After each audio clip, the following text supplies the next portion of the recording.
auto race is more than cars running in circles. From the first beautiful entertainer to the last tired driver, it's a special event like nothing else in all of sports.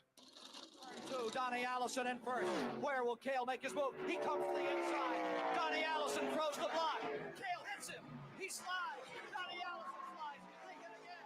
They drive into the turn. They're hitting the wall. They're head on the wall. They slide down to the inside. Let's watch those third place cars. It's a fight between Cale Yarborough and Donnie Allison. The tempers overflowing. They're angry. They know they have. He has the window net down, and Earnhardt continues to work on cleaning off the windshield of cars. Now Walker on the inside. Side by side. Down to the inside. Oh! 4 cars. There it goes. There's Bodine into the fence. Joe Ruttman spins around. Who's going to win the race? Where's Kyle Petty? Darrell Waltrip's alongside of him. There's the hook. Bang. Earnhardt came down, caught the right rear of Darrell's car. There's Darrell Waltrip's Chevrolet, and it is torn. Let's take a look at how he did it back in lap number 72. There you see Bodine in the 5. He gets trapped on a slow car. And as he gets trapped, Earnhardt just drives around in the dirt. Goes through the dirt. That's a good example of what Earnhardt will do to get him. Feet away from the checkered flag. There it is. Davey Allison wins. Terry Labonte finishes second. Coming down off turn 4.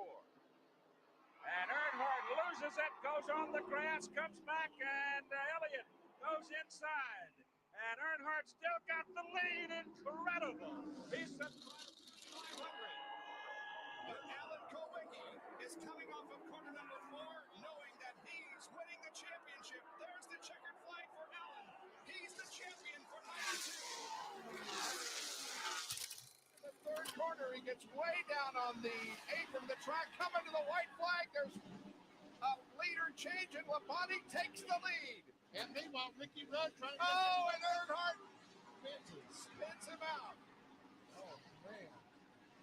And Tony Stewart is involved in the crash, as is Mark Martin, Sterling Marlin, and several others. Dale Earnhardt takes the checkered flag. And Jimmy Spencer ran second. Slow car's going to be in the way. Just like a year ago, he's going to get him, though. He's going to get him. Gordon got loose. It's Harvick. Harvick by inches. Harvick by inches. Harvick by inches. What a race. What a finish. How did Jeff Gordon hang on to that car that loose off turn 4? Man. I think we got him. 29 car. You got him, buddy. Harvick, you got him.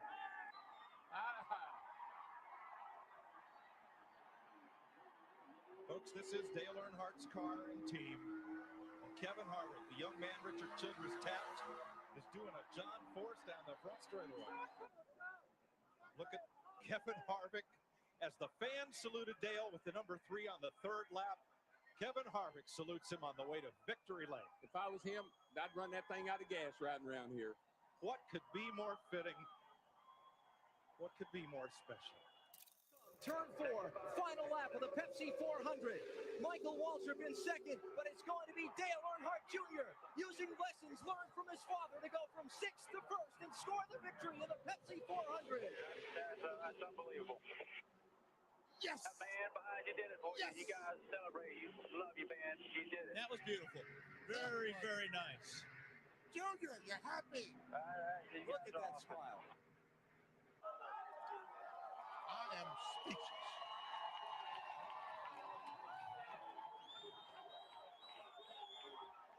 To go, what did you say? Well, he said he knew he could beat him. We just didn't know what was going to happen.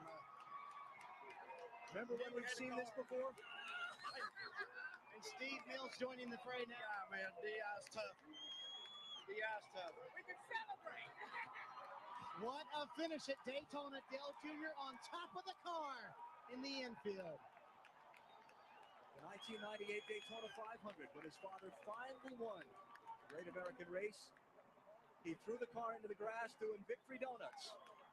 Everybody joining in the celebration. That's Chocolate Myers, long-time crewman for Dale at Richard Childress Racing.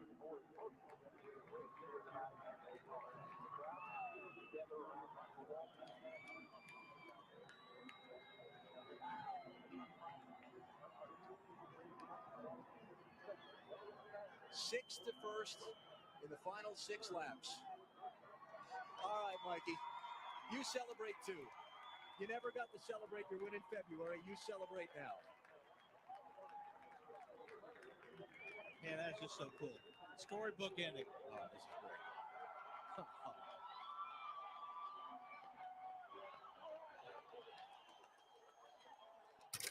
Try to win it. I don't know. I don't think he can step out until he waits till the last second and picks He up. goes to the outside as Edwards goes. Oh, no! He turns him. No! Oh, and that destroyed the front end of Newman's car. No! Edwards will not make it to the flag. Oh, Brad Keselowski won this race. That's a year's worth of frustration. Oh, conflict. The Cruiser in it.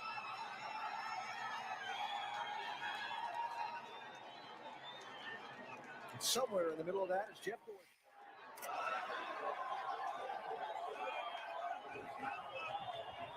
That's stupid.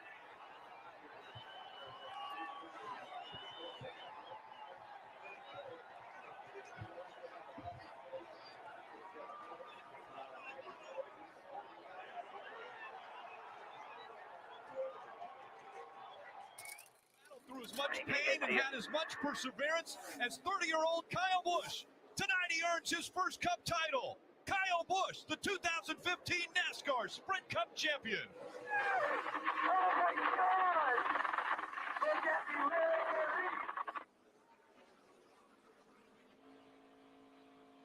Kyle Busch, haven't ever seen anything like it. Thank you so much. Thanks, team. Great job. Jimmy Johnson through 3 and 4. Make room. Richard Petty and Dale Earnhardt. There's another 7-time champ. Jimmy Johnson wins his 7th NASCAR Sprint Cup championship.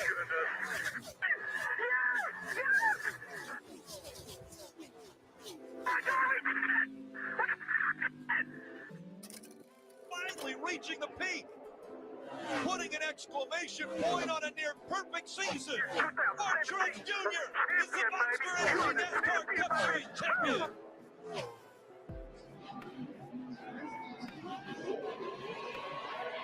This moment presented by Sunoco, fueling victories all season long. From Dawsonville, Georgia, is about to join his father, Dawsonville, in elite company. Chase Elliott is a NASCAR Cup Series champion.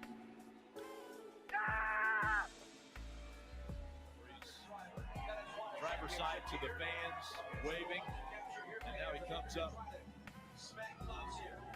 to the young driver that just won his first championship. God, I'm ready to rip somebody's freaking head off.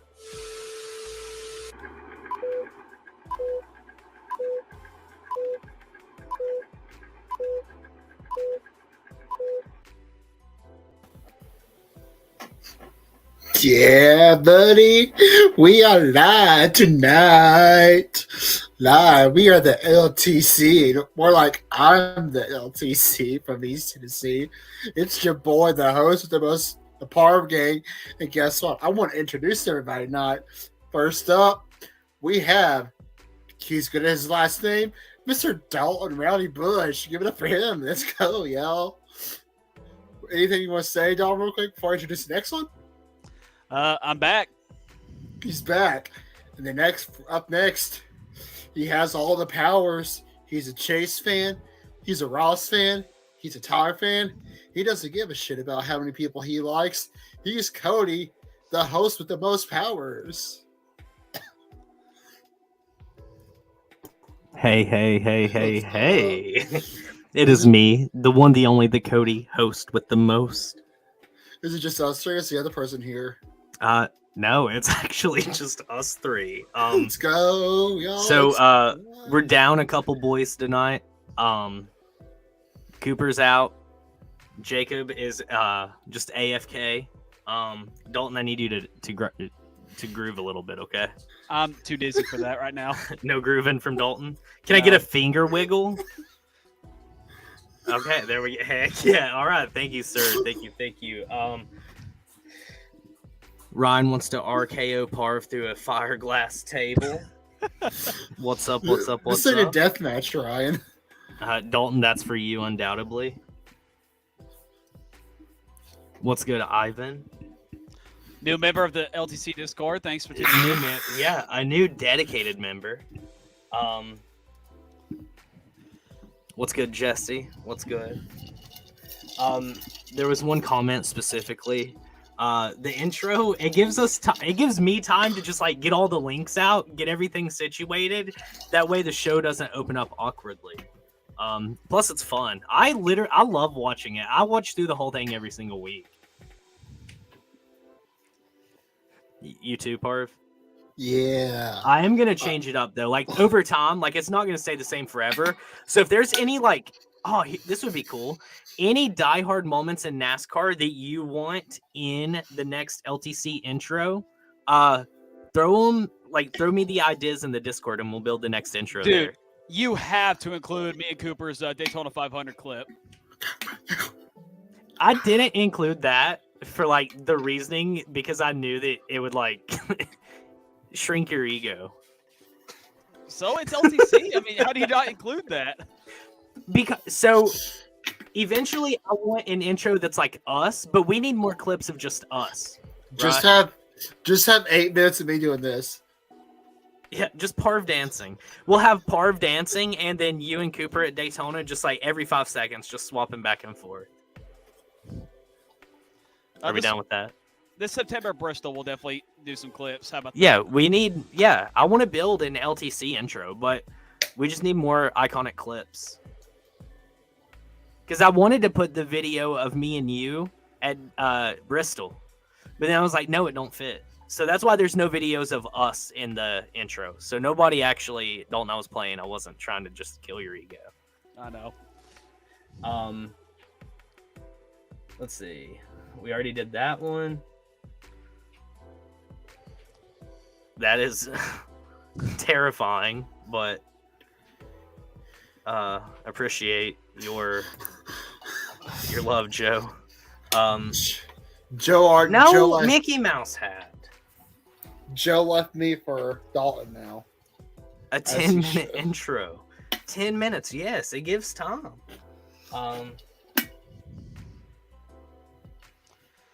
Let's see.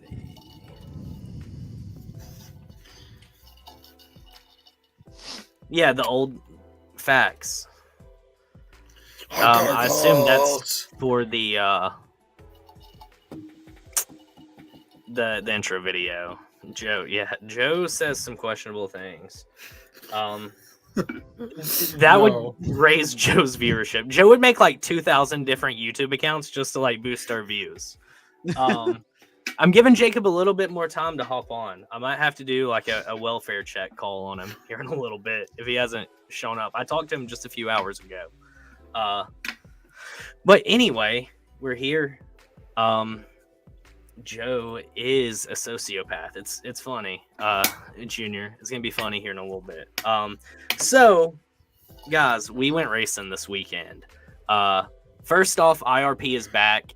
Fun ass track, right? Parv, you might not be able to relate just as much as me and Dalton on this one. I was looking forward to going back to IRP. Like it is just a like nitty gritty track.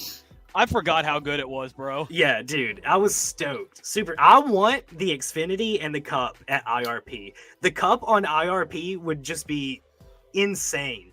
Okay, but they need to fix the short track package for the Gen 7, but once they do, holy shit. That's fine. But like kind of, you know, the diehard like NASCAR, old school NASCAR route fans that love the SRX for like the super short small track thing.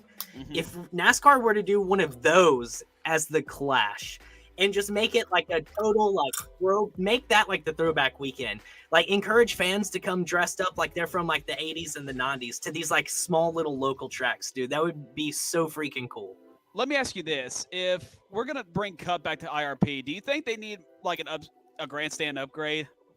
I mean, so honestly, it depends because if you were to do that for a small track and like you renovate all around it and you add too many seats, more than they can maintain once NASCAR moves on from it, look at what happens. I mean, look at tracks that NASCAR kept going to. Think about Atlanta, Charlotte, Daytona, like where all of those grandstands used to be, and they built way too many because NASCAR wasn't going to be able to sustain that long.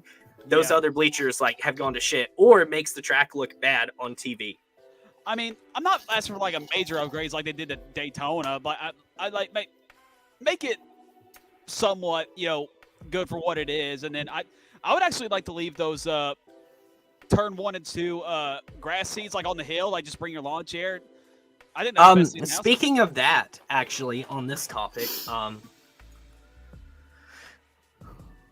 what's up, Summer? Facts, true. Wait, did they really? I bet it was. Genuinely, I bet it was. Walking out of the truck talk. They need more stands. Yeah, like the way if they did short tracks, this is a totally random tangent, but I mean, if y'all want to talk about it, we can. This is fun. Martinsville is where we were at in that conversation. You were talking about the grass banks in turn 1 and 2 at Martinsville. They are tearing out some of the bleachers to put a grass bank there. Oh, like where people could sit? Yeah.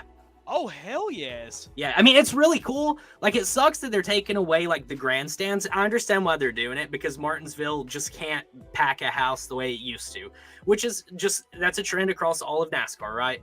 I mean, even Daytona has a smaller grandstand than it did 20 years ago. So, like, sizes are shrinking. People are preferring to watch at home in the air conditioner where they have internet, so on and so forth.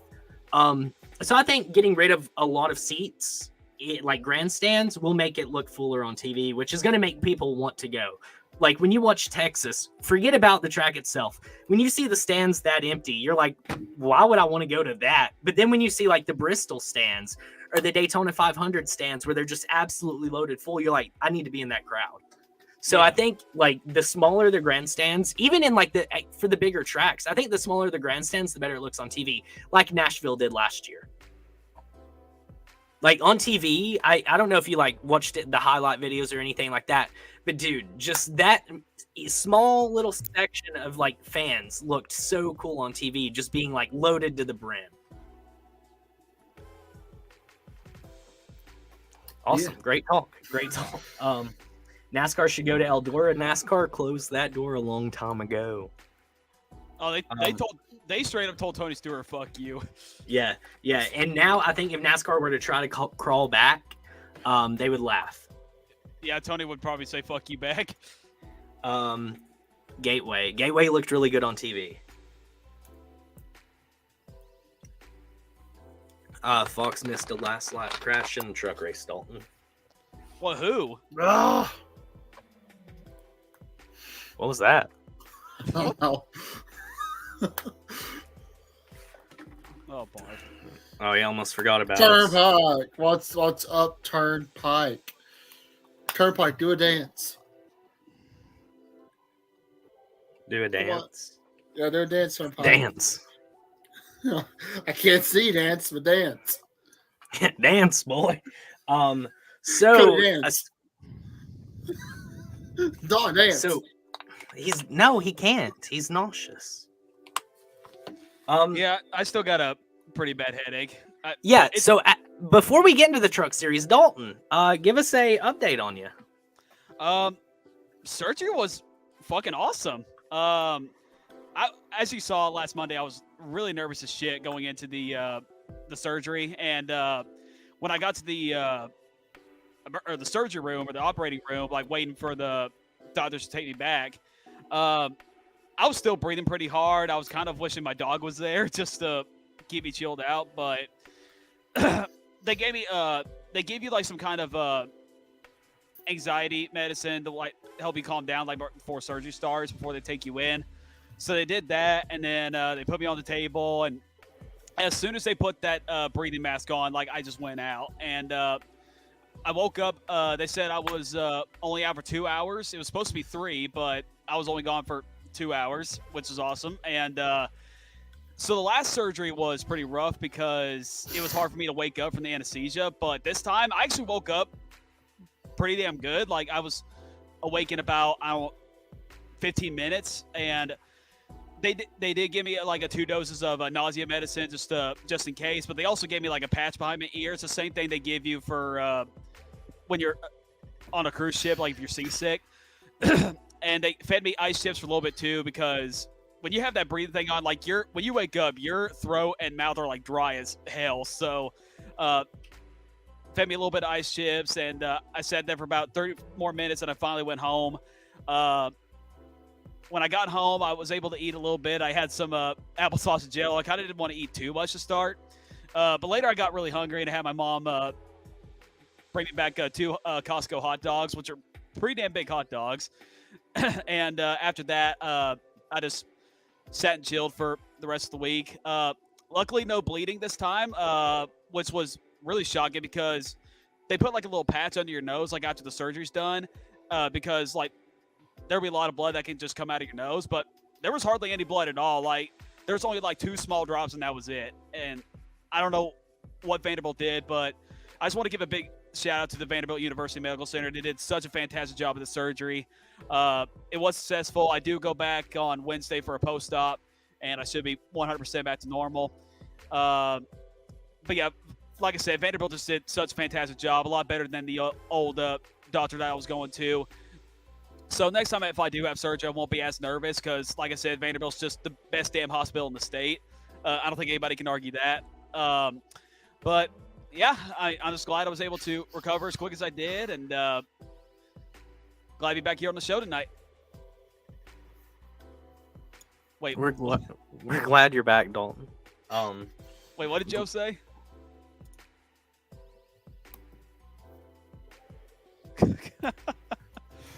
Glizzy gluttony. I was just hungry. Yeah, and that's another thing. Like right at midnight last Monday, I had to stop because they won't let you eat like after midnight before the surgery, and that's another thing. Like you get dehydrated once they put you to sleep, like because you have nothing to eat. So I just wanted to eat small when I got home real quick. That's why I kind of ate applesauce and jello. But then after that, it kind of worked slowly to the glizzy Costco hot dogs.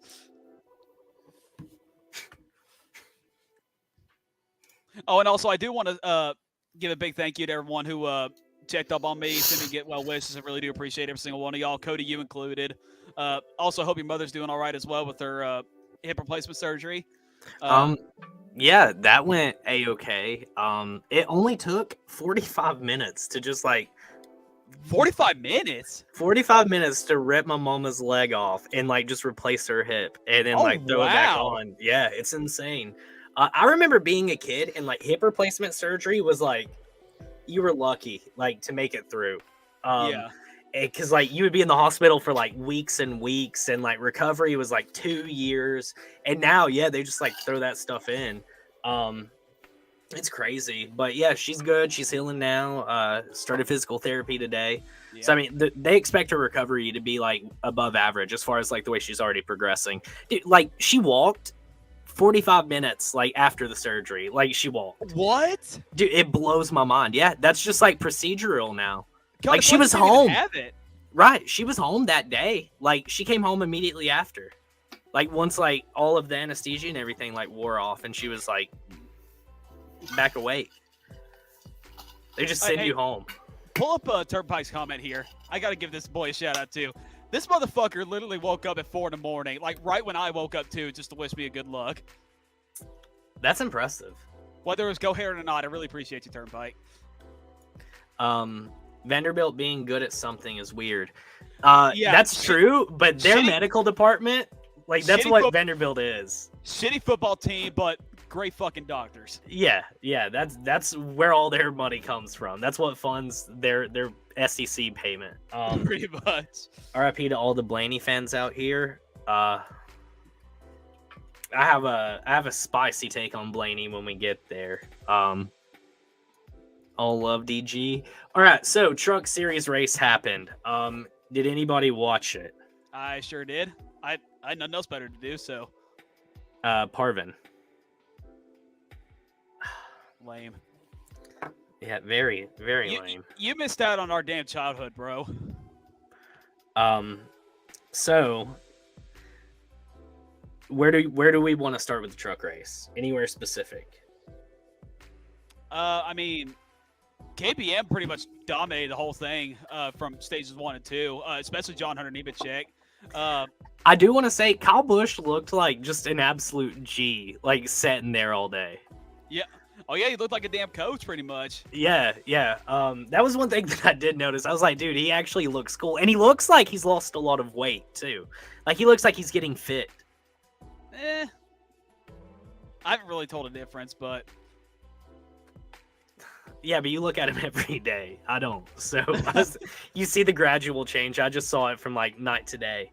But yeah, KBM, great day for them until it wasn't. Well, John screwed himself sometime at stage 2, where he spun himself out. I can't remember who he got up into. Yeah, I don't. It was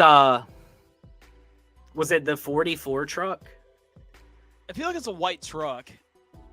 Was it white? It might have been 33 then. I think it might have been the 33. I think, yeah. Because I thought it was Chris Hacker at first, and I was like, no. It was a lap car, I think, but yeah. I think John even Hunter, Ivan agrees. Yeah, he looked like he went down, and well, obviously, like he went way down below the track, lower than he's been the whole race, and then he washed up the track a little bit, spun himself out. So moves on from that. Who won stage 2? Was it Chandler Smith? Or Ty Majeski. Oh, Ty Majeski. What the fuck? Yep, Majeski did. Grant Imfinger finished in second in stage 2. Raise your hand if you expected Grant Imfinger to come out swinging in the playoffs. And we were wrong. Oh, you did? I kind of did it a little bit, yeah. I didn't expect him to win right off the bat, but I feel like he could make some kind of noise. Majeski was fast. Majeski is building on speed. So let me ask you this, Dalton. Were you familiar with Grant Imfinger like before this season? I mean, yeah. I actually watched him answer questions at the Bristol Dirt Race while I was waiting on you guys. Like, oh, really? So, okay. Yeah, that Saturday, he was at the Chevrolet camp with his teammate. I can't remember who it was, but yeah, they were answering questions. I had never heard him talk before until his victory lane speech. And I was like, dude, I love this guy. Jeff Gordon. Yeah, like a Southern Jeff Gordon. Yes. Like country Jeff Gordon. Get infingered. Ivan was not surprised. Or was surprised. I was too, kind of. I had a little bit of faith in him early into the season, and then like he just never really like got there for me. So I kind of counted him out. But dude, I mean, what a way to make a powerful statement, winning race 1 of the playoffs.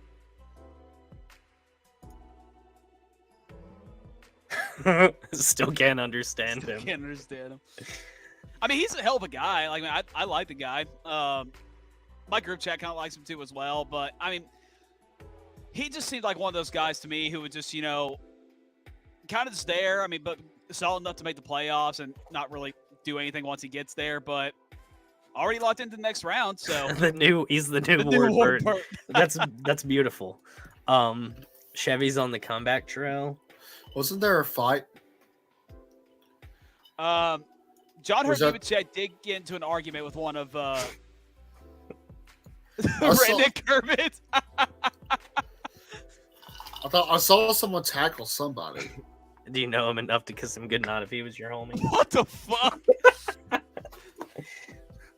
Facts, Junior. Joe's got some kind of weird fetish going on tonight. Oh, Did man. I thought I saw someone tackle somebody. The only thing I saw was John Hurt Nemechek kind of get into a little argument with who was that 17 truck he wrecked? Oh, dang it, dude. If you wouldn't have said anything. It was Gray. Taylor Gray. Taylor Gray, yeah. No, Taylor. Oh, Taylor Gray. Yes. Yeah, I think it's Tanner's brother or sister. I don't know. Oh, yeah. Facts, dude. This is facts. This is bro code. But we actually do have to talk about John Hurt Nemechek. Kind of a pretty dick move. I will say, as a KBM fan, that was kind of a dick move what he did. Yeah, okay. Real quick, I know exactly. This got posted in our Discord when Custer tackled John Hunter. Oh yeah, that was a long time ago. Yeah, but that's somebody was like, "Wish this happened again tonight" in the Discord. I thought it was going to. Yeah, and honestly, he would have kind of deserved it. But yeah, go back to your point, Dalton. Sorry. So let's talk about the caution that started, the green-white checkers. Carson Hosfar kind of made a little dick move as well by right hooking. Who was it? I keep fucking forgetting. That was shoot. It was just was it Colby Howard? Is that who he took out? I don't know if it was Colby Howard. It might have been. Who did Carson? No, it was a lap. Wait, it was a lap car. Was it Carson who took out Taylor? No, that was John. Who did John wreck? Please. No, John Hunter Nemechek wrecked Taylor Gray. Carson. Who did Carson wreck? We did not do our fucking research before this show. Carson wrecked Howard. Yeah, so I was right. Oh, It was Colby Howard. Yes. I did do my research. No, you did. You made me doubt myself.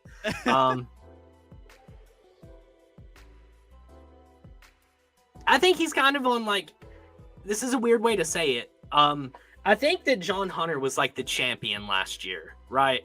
I mean, overall, I think he's kind of on what I would maybe consider like a championship slump, because nobody, if we would have had like a Winston Cup format in the Truck Series, like John would have had that shit locked up with like 13 weeks left. Pretty much. much. I mean, we can't act like John didn't have. I mean, is Kyle Larson not as talented as we thought? I mean, using like the same argument. I mean, for me, I would say yeah. Parv knows. Yeah, Hocevar. I don't know, man. Like, I mean, I'm kind of saying, John Hurt Nemechek got more shit than Carson Hocevar did for like right fucking hooking someone. Yeah, but I think that wrecking someone, like just straight dumping them on a front stretch at a short track, I don't think that there's much harm in that personally. I mean, don't get me wrong. I know they're going fast and like it is still dangerous. Yes. But I think that Hocevar wasn't necessarily justified, but I don't think he should be crucified. I mean, I'm not saying like one's better than the other or worse than the other, but I just don't know why John got more shit than Hocevar did. This is also, I respect and accept that point. That's a very good point. Smash the like button, whether this is on Facebook. I need to say this real quick. Duh. So shout out to the Fan Fuel Motorsport guys. I got us into Facebook jail on the LTC account. Somebody went back through posts of mine back in like 2020 and just reported one of my pictures that I posted. Sorry, I made a joke. Ooh, sue me. So I got zucked. I got bent over and straight zucked. So the Fan Fuel guys reached out. We were just going to do a YouTube stream tonight. And the Fan Fuel guys reached out and was like, yo, just use ours. Nobody, like, dude, I wasn't expecting anybody to offer that. So I was like, oh my God, this is the nicest thing ever. So here we are. We are on their Facebook tonight. One day when one of them put themselves in Facebook jail, we'll officially pay them back and I'll let them stream from the LTC if I'm not in jail by then. Who out of the Fan Fuel will go to Facebook? We'll put them in Facebook Colton. jail. Fucking Colton, dude. Colton. Yeah, there's no debate about it. Colton, if he hasn't been in Facebook jail before, I'd be surprised. Yeah, so he said, give me 6 weeks, I'll be there. Dude, Fan Fuel guys are incredible. Love them all. So if you're watching this on the LTC Facebook, you're actually watching it from the Fan Fuel Motorsports Facebook. So drop a like on their page for them hosting us, which is incredible. Like their whole page in general while you're at it. Yeah, that's what I meant. Follow them on. Do they do I'm YouTube? just gonna say it again. They do have a YouTube. Yeah, their YouTube, Twitter. Somebody is commenting from the fan fuel. So just like, yeah, put all of your ats, your Instagram, Twitter, YouTube, put all of your ats and then like post it and I'll pin the comment. I did. I 100% did. Please. Dalton would probably go to real jail before Facebook jail. Let's be real. All it's going to take is just one Chase Elliott fan. I don't know, man. I don't know. It's going to take one Chase Elliott fan. Just one Chase Elliott fan will take me there. I can't believe Dalton's not been in Facebook jail yet. I'm never I did. did. Going to Facebook jail. Facebook did ban me from like going live if I ever did. Like if I ever went live from my like actual page, Facebook page, they banned it for a couple days because I shared like a Bleach meme a long time ago. I don't think I'd ever get put in Facebook jail. I mean, don't get me wrong. I didn't post like the most innocent photo. I mean, listen. So I'll explain it. It was Donald Trump getting a spray tan, and in the picture he was fully naked. But I took and cropped out Joe Biden's face and put it over Donald Trump's no square. And somebody went back and reported it, I guess. So now I'm in Facebook jail for that. Honestly, as much as Facebook hates Donald Trump, you'd think they'd allow it, you know? To be honest with you, I consider Facebook to be a little bit more favorable on the conservative side of things. I just think that they banned him. Bullshit. No. Now, Twitter, on the other hand, is different. But no, listen. Let me just get this point out. Facebook only banned Donald Trump because all the other social medias did. That's it. They were obligated. Yeah. They're all terrible. Here we go. Fan Fuel MSM everywhere. So follow them. Instagram, YouTube, Twitter. I see the views are going up and down, so people are leaving and going to the social medias. That's a W. I can't fucking see it anymore. I don't think you need 6 weeks, Colton. You say you're right. Twitter jail's harder to be in. I've been there a couple of times actually, but it was for copyrights. Once again, sue me, Dana White, for screen recording the end of a fight and posting it on Twitter because not everybody's rich enough to pay $60 every month. Sue me. You know what? Everybody just take me down. You know what? Let's go on an anti-corporate rant here. In January, me and Summer had ordered Wingstop, and we ordered it, and then immediately called. Like we ordered it, called, and canceled our order. Because something had came up where we wouldn't be able to eat.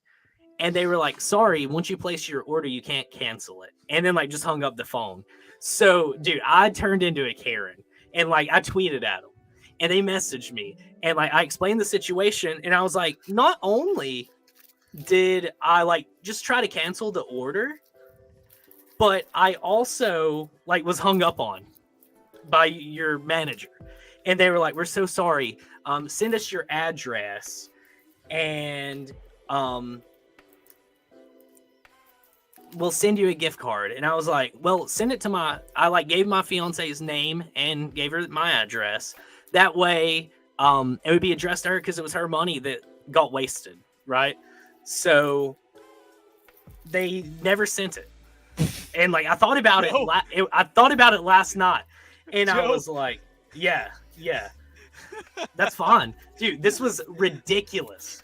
I did go full Karen. Facts. That literally was how I was. Like, I was like filing my nails while I was like tweeting at them. So anyway, last night I was sitting on the couch and we had another bad Wingstop experience last night. Why the fuck do you keep going to Wingstop, first of all? Like, that's the it's good. No, it's not. Their lemon pepper is incredible and their fries are great. Their service is fucking awful, bro. It is. Like, yes. No, I do not disagree with you at all. Because last night Summer ordered it. I wasn't hungry, so she ordered some Wingstop on DoorDash. The DoorDasher calls her and she's like, "Hey, I'm at Wingstop and they don't have your order." And then she was like, "You need to call DoorDash or call Wingstop and get that situated," because she ordered it through Wingstop's app and then they use DoorDash. So we try to call Wingstop. It rings forever. They pick up the phone and you hear them in the background and then they hang it up. So then Summer's got to call DoorDash and like get a refund because she can't get a hold of Wingstop to get a refund. So that gets situated, and I'm sitting there and I'm thinking like they never sent me that gift card. So I DM'd them back and I was like, I never got my gift card, and they're like, oh, we're so sorry. If you give us your email address, we'll send it to you right away. So I got a $15 Wingstop gift card. I would stop going if that happened to me. Like that's it. I mean, I'll probably go back. I'll at least use that $15 gift card. I take a shit Junior in their, I take a shit in their main room or whatever. in the lobby. Yeah.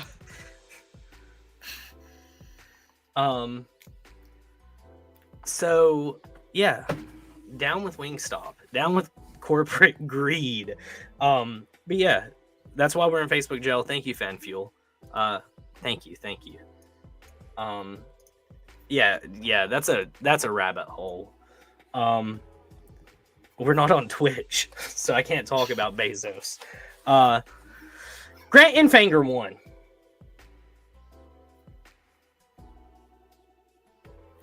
Yeah. Fanger. Infanger won. Locked himself in. Shout out to him. Good job. Nice to see GMS back in victory lane. It's been a while.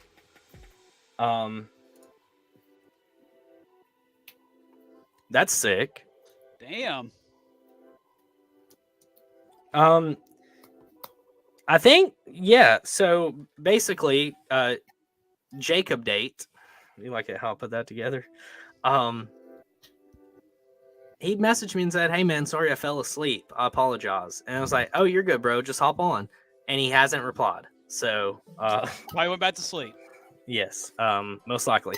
So, Parv, you are no longer the sleepy boy.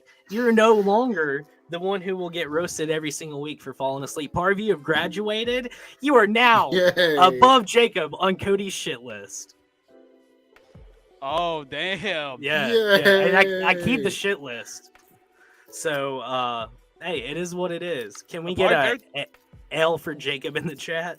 You better take that blanket off, Parv. You're going to fall asleep again. Yeah, you don't want to fall back below Jacob. Pillow. Oh, fuck. That's even worse. Why you fucking humping a pillow, Parv? Damn. Oh my god. Coop doesn't feel well tonight, Turnpike. It's funny. Look at this. Look at this. What's happening? Did you just hear me slandering you? I didn't. Dude, if you would rewind 35 seconds ago, I announced that Parv was no longer at the bottom of my shit list anymore for falling asleep. It's me? It was you, yeah. I feel like that's unfair. Is it? You fell asleep. I fell asleep off air. Parv fell asleep on air with but you fell asleep off. Yeah, but you fell asleep off air, therefore missing the first 43 minutes and 15 seconds of tonight's episode. It would have been less if my computer didn't have to update. Low on the list. Well, I'm proud to be here, I guess. I don't really have a choice.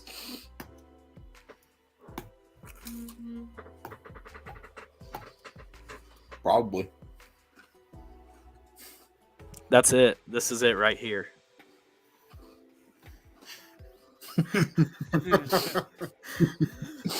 Hello. So, let's see what we've covered so far. We talked about Dalton and my mom's surgery. We talked through the whole truck race. I had just talked about Grant. Did you expect him to come out swinging like this? No. Had you lost hope in him? Yes. I really thought him leaving ThorSport would honestly probably be like the back half of his career. But I'm proud of him. I mean, he's a hell of a driver to come out like that. I guess you guys talked about John Hunter Nemechek, right? Yeah. As I said, I was a Kyle Busch Motorsports fan. That was kind of a dick move right there. And I said Carson Hocevar didn't deserve as much flack as John Hunter. What did Carson do? Because I must have missed that. Well, he straight up hooked a guy. Yeah. Yeah, he like. Oh, really? Yeah, he right hooked the dog fuck out of someone. Yeah, so Colby Howard got into him coming out of 3 and 4. He was a lap down, right? Mm-hmm. I don't think Colby Howard was racing for position. No. So he's a lapped car, and he kind of like nudged John a little bit unnecessarily. And so, or not John, Carson. And on the front stretch, right after the start finish line, Carson just like straight fucking dumped him. I mean, just spun his shit, put him in the wall. That's been done before. Colby was on the lead lap. Okay, he was racing for the spot. So he was racing for what, third there? Okay, maybe he has a right to be pissed if he's mad now. Well, it's like the fans who are like really pissed. I don't think they even interviewed Colby Howard. But the fans were crucifying Carson, and I said he really didn't do anything wrong, personally. Yeah. 8th. Yeah. I don't think he did anything. I don't think he did. I said what he did wasn't justified, but he shouldn't be crucified. Yeah. It's okay, but let's be honest though. NASCAR Twitter is gonna if they can find something to create controversy, it's gonna happen. Do we want to watch that wreck? Honestly, I kind of want to see it. I want to see how bad it is. Is it anything like Kyle Busch wrecking Hornaday? Nah. It's not that bad. No, dude, that was rough. It's not like Carl wrecking Brad K at Gateway. Atlanta. Oh, that one's what I'm thinking about. All right. Let's watch along, children. Running 8th at the time.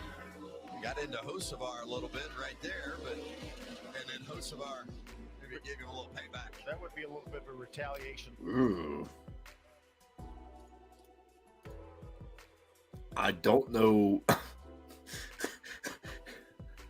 That was a lot for just that little move. Yeah, that's what I think it's like just like that is a bona fide racing thing. Like if there has ever been like the perfect example to say racing incident, that was a racing incident. Yeah. One guy raced him real hard in the corner and he just made a quick decision. Yeah, he just got loose coming off the exit. And Carson did say yee. Carson said yee, yeah. But yeah, that's the bulk of the Truck Series action. Grant is on top, which is insane. I did not think that would be a thing. Xfinity Series happened. Who enjoyed the Xfinity race? I mean, I watched it, but I didn't really enjoy it. I got bored and turned it off. I'll be honest with you. I about did too. Before I do want to bring something up. Before the Xfinity race happened, I had a text from Jacob. Which text is this? Because I come out swinging. So. Yeah. So I'm just gonna read the text. I know what you're talking about now. Yeah. Yeah. IndyCar sucks ass. Worst racing series I've ever watched. And I said, Cap, what the fuck are you on? And he said, I'll die on this hill. Die on this hill, dude. Dalton, did you watch the Indy race? Alexander Rossi, baby. Did you watch it? No, but Alexander Rossi's my boy, so. Okay, well, you had me excited. I thought you were going to be able to back me here. Parv, did you watch the Indy race? Okay, I will say, you did text me after that, though. You said you should watch an oval race before you just crucify it. And I said that I would. So I'll watch one. I can't see the comments. So. Dude, you're...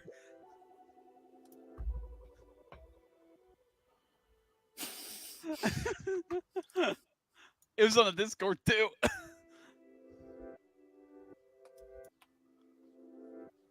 Joseph Newgarden, Tennessee boy. Indy lights literally exist. Way worse than IndyCar.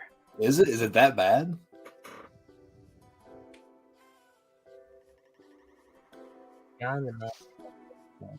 Video too now. Brett Moffitt? Brett Moffitt ain't running trucks anymore, or Xfinity. Like midway through the season. Yeah, I just saw a report that he's not running Xfinity for the remainder of the year. Whoa, it's a strange.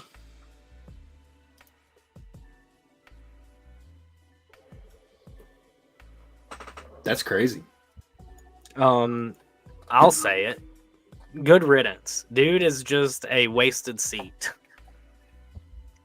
Because of sponsors. Yeah. Well, hell yeah, when you're running 28th in the Xfinity Series every single week, people aren't going to want to sponsor you. Also, he's kind of a dick. IndyCar really is slightly better than Formula 1, and Formula 1 is the worst motorsport. Joe with the BFT, Moffitt got fired. Indeed. Fired. You know, I mean, NASCAR is a sport that requires, if you're not just like a really marketable guy, it requires a little bit of skill and talent. And I don't know that Brett has either. The Truck Series didn't disappoint me. I do want to say, the Truck Series did not disappoint me. It was a very exciting race compared to the last few. It was never going to. Disappoint me? Yeah. I know. Yeah. But I mean, it could have. The Xfinity race, though, that happened. Not really a whole lot to talk about. Did you watch it, Jacob? I watched the first stage, and then when was that? Was it Saturday? Mm-hmm. Yeah. I had something going on Saturday, and I left. And I did not. I like watched Twitter updates and kept up with it. I knew AJ was going to be strong, so I would say probably stage 1, maybe parts of stage 2.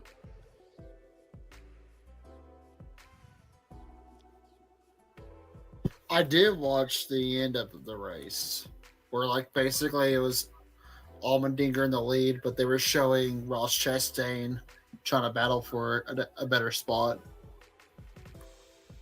That's all I saw. So, I mean, that's the bulk of it, really. That's genuinely just the bulk of the race. AJ Allmendinger had a hell of a day. Yeah. He started where he finished, and that was in first. So much better than the following day for him. I'm sure he was like, yeah, Saturday was a hell of a lot better than Sunday for me. Yeah, I'm pretty sure he was cool that day. I saw somebody on Twitter. They were like, those cooling suits fell so much. When are they just going to give them up?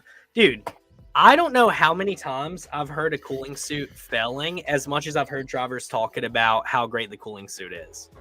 I mean, I think all of those guys are like grown enough to make the decision whether or not they want the risk of it failing. And clearly they feel like the risk is well worth the reward. I mean, it sucks. Like, they should probably try to figure out a way to like make it removable. Like if there is a failure, maybe not have like the things like built into the suit itself, but maybe like Velcroed like superficially. Well, the thing is like drivers are becoming more vocal about the cooling suits not working. You're starting to hear that a lot. They're trashing it, man. It's like they are hardcore trashing it. And I remember watching, and you know, obviously we'll get to Sunday here in a little bit, but I remember watching Dinger, and you could visibly see Dinger getting weak in the car. Oh, dude, like his head was like slumped. He was slumped. I do think that with NASCAR, in those like crazy situations, I don't think anybody, I mean, somebody's going to bitch about it, right? There's going to be somebody, of course, but I don't think it should necessarily be a mortal sin nor like a day ending thing to pit and grab water and then assume your position back on pit road in those situations. Like AJ Allmendinger shouldn't have been punished for like needing hydration. Yeah. Do you think that NASCAR should allow a rule, like a health rule, where if you run out of water and you are dehydrated and there's a caution, they should let you come down and refill your bottle? I don't think there's anything wrong with like bringing hydration into the sport. Yeah. Like, and if you argue this, or like you think you're on the right side of this argument by declining and saying, no, you're wrong, there is no reason why AJ couldn't have stopped, grabbed water, and came back out in third. Yeah. Now, here's the thing. Only one guy is allowed over the wall, and it is only to handle water. Or even if they hand the NASCAR official the water bottle and have a NASCAR official hand it to him. If they touch the car at all, besides putting that water bottle in, disqualified right then and there. They cannot do anything. DQ right there. Yeah. I'm in favor of a health emergency, pit rule or something. Absolutely. Yeah. Same thing would have saved the whole debacle with Ryan Blaney at the All-Star race. Yep. So that's twice now this season where a rule like that could have been implemented. I'm going to clip this portion of the show and then just tweet it at NASCAR every day. Let's have a health emergency rule to where if something's crazy going on under yellow, a driver can be attended to by a NASCAR official and or medical worker, evaluated, rejuvenated, and sent back on their way. Because just imagine if they pass out in that car and they're going 190 to 200 miles an hour and they're passed out. They can't do a thing about it. Boom, they hit someone head on. Especially if it's like a road course, they have to slow down to like 60 miles an hour. It's 120, 150 mile an hour car hitting, a 60 mile an hour car. That's deadly right there. It's a deadly situation they're calling themselves for. So do it, NASCAR. Yeah, exactly. LTC H2O rule. Yes, that is beautiful. Beautiful. Yeah, I'm going to tweet that. NASCAR, if you do not give us money for this rule, we will sue your socks off. Honestly, no, I would let them do it for free. It's free publicity because everybody's going to be like, what's this LTC H2O rule? Free quality H2O. Let's be honest, we do not have the money to sue NASCAR. And also that's... Oh, dude, there is a absolute big, huge attorney somewhere that would pro bono that, and he's just like, yeah, give me 10% of whatever I win you. All right, pal. You got it. AJ was just doing it for attention, some people are saying. I think anybody saying that is out of their freaking mind. Yeah. I mean, for instance, I will not say what I do for a living on this show, but today, I got dehydrated today. And when that happens, pretty much when that happens is your body doesn't produce sweat anymore. You're not sweating anything out. That's because you're losing fluids in your body. You visibly become weaker. So, yeah, I don't think that anybody does that for attention. And obviously, even the last lap was rough for him because did he finish top 10? 8th. He lost a few positions. Mm-hmm. A lot, yeah, because he restarted on the front row. Yeah, he did. Jacob's a dancer. What's up, Mama Cody? Thanks for joining us tonight on the LTC from East Tennessee. Hey, Debbie.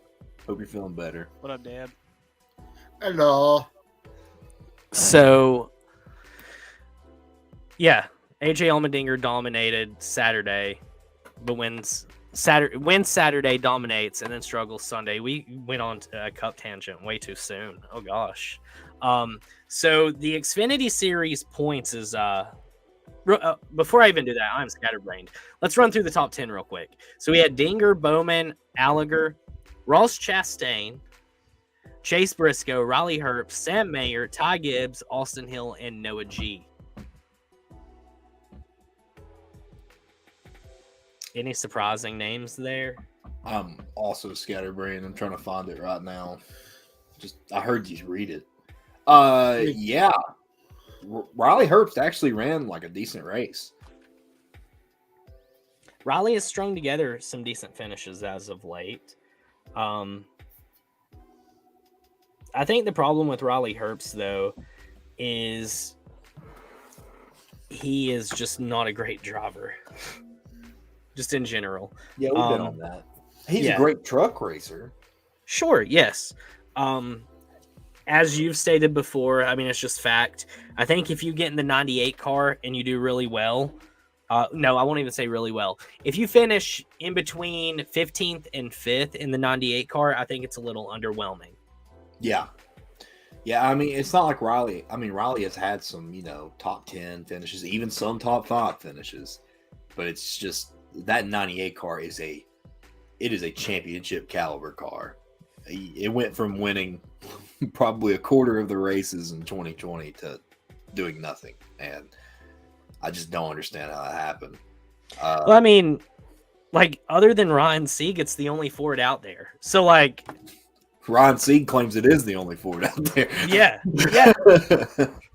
Right. So, I mean, I don't know. I just feel like that car should be performing way better than it consistently does. I'm not going to pat him on the back for a 9th place finish, personally. Yeah, I think the biggest, and like obviously we know that Trackhouse got behind that car, a 92 car, Ross Chastain. I mean, hell of a run for that car specifically. I guess, okay, so I wore the hat for a reason tonight. I want to make a very bold claim. Figured I'd go on and get it out of the way because it'll come back at the end of this episode, certainly. I think Ross Chastain is the most talented driver we've seen like hop in a car since Jeff Gordon's debut. I would say that this is more exciting than when Earnhardt became the most popular. I think Ross Chastain is the new Dale. No, that's what people have been discussing about, because he doesn't care who you are. He doesn't care what place you're in. He doesn't care what the track is like. He will find a way to gain spots, and it doesn't matter about the people he's around. He doesn't care about the friends he makes. He doesn't care about the enemies he makes right now, except, when people ask him in post-race interviews, but we don't talk about that. Ross Chastain cares about winning races, and that's what Dale Earnhardt did. He cared about winning races. We saw that one time at Bristol, and when all the fans, Ross Chastain is here, and he is a new breed that we need in this sport. And Ross Chastain is going to be he might be a champion this year, but he's going to be a future champ. If he's not, he's a future championship within the next 3 years. He doesn't care. He just wants to win, and he's going to do anything in his power to win. I mean, whoever else, is there anybody else that you would name? I know Dalton's thinking Kyle Busch specifically. But if you have a rebuttal for this, throw it in the comments. Throw it in the chat. Throw it in this right here, right now. If you disagree with me saying that Ross Chastain is the most talented driver to hop in a seat since Jeff Gordon, Jimmy Johnson, I think, would have struggled in the 90s, and I think Jimmy Johnson would struggle in today's car, perhaps. Jimmy Johnson was there, right, in the perfect time for him to win, like the 5 or 6 he won in a row, however many he won in a row. He was right there in the right time, and he would not do well in today's time, especially with the people who are driving today. Who just said Denny Hamlin? That was Colton. No, absolutely not. I mean, Denny Hamlin, great driver. Don't get me wrong, but I mean, look at the rivals right now. Ross has matched Denny already. Let's see. Honestly, this is another great take, and I might say my words have been eaten in 2 or 3 years from now. But Ross Chastain's not in a position to where he's a young guy and he's just got to figure some things out. Ross has ground his wrists, in absolute beaters of rods. Yes, I am. Because Denny had that phase of development where, he came out swinging his first season. Absolutely. That was in an era where rookies would come out and perform well. We haven't had that era in quite some time. Ross Chastain has raced in the worst equipment and still made it look good. Ross Chastain put in a competitive car and immediately is a threat every single week. Every single week. Chastain continuously outruns Kyle Larson every single week, and it's not even closer debatable. Every single freaking week, right? People claim that Kyle Larson is the saving grace. I'll stand by it. Ross Chastain is the most talented driver to hop in a car since the 90s. And see, here's the thing. It's like also him, but also Trackhouse. Trackhouse has been the most consistent team all season long. They've had a few times where like both of them have not been in the top 10. Like the Indy Roval this past weekend, they were both not in the top 10. But they show the consistency. They show that they're there to stay and to win. And obviously, Ross is a person over Daniel Suarez, but they're still there. But you can't say that Ross Chastain is a talented. You can't say that he's not the most talented driver, because he really is in the grand scheme of things, because he's out there to win. He doesn't care. Oh, yeah, he's also pretty talented at cutting courses too. I can't wait to get into this. Yeah, yep. I'm excited for that. So we are moving. Hold on. Wait, let's see. Yes, sir. I would have loved for Kyle to do that though under the Winston points era. Right? It's impossible. Winston, he would have been done. I mean, I'm not knocking Kyle. I don't think that Kyle is a bad driver either. I think Kyle is probably one of the best drivers since Dale Earnhardt. Like by far. Like Kyle is an incredible talent, but I think that Ross Chastain is probably going to end up having a better career than even Kyle Busch. I genuinely do believe that. So prediction right now, Cody. How many wins does Ross Chastain have when he retires? When he retires? Yes. Let me look up how old he is right now, just so like we have like I think he's 28 or 29. But real quick, on an international competition, Max Verstappen.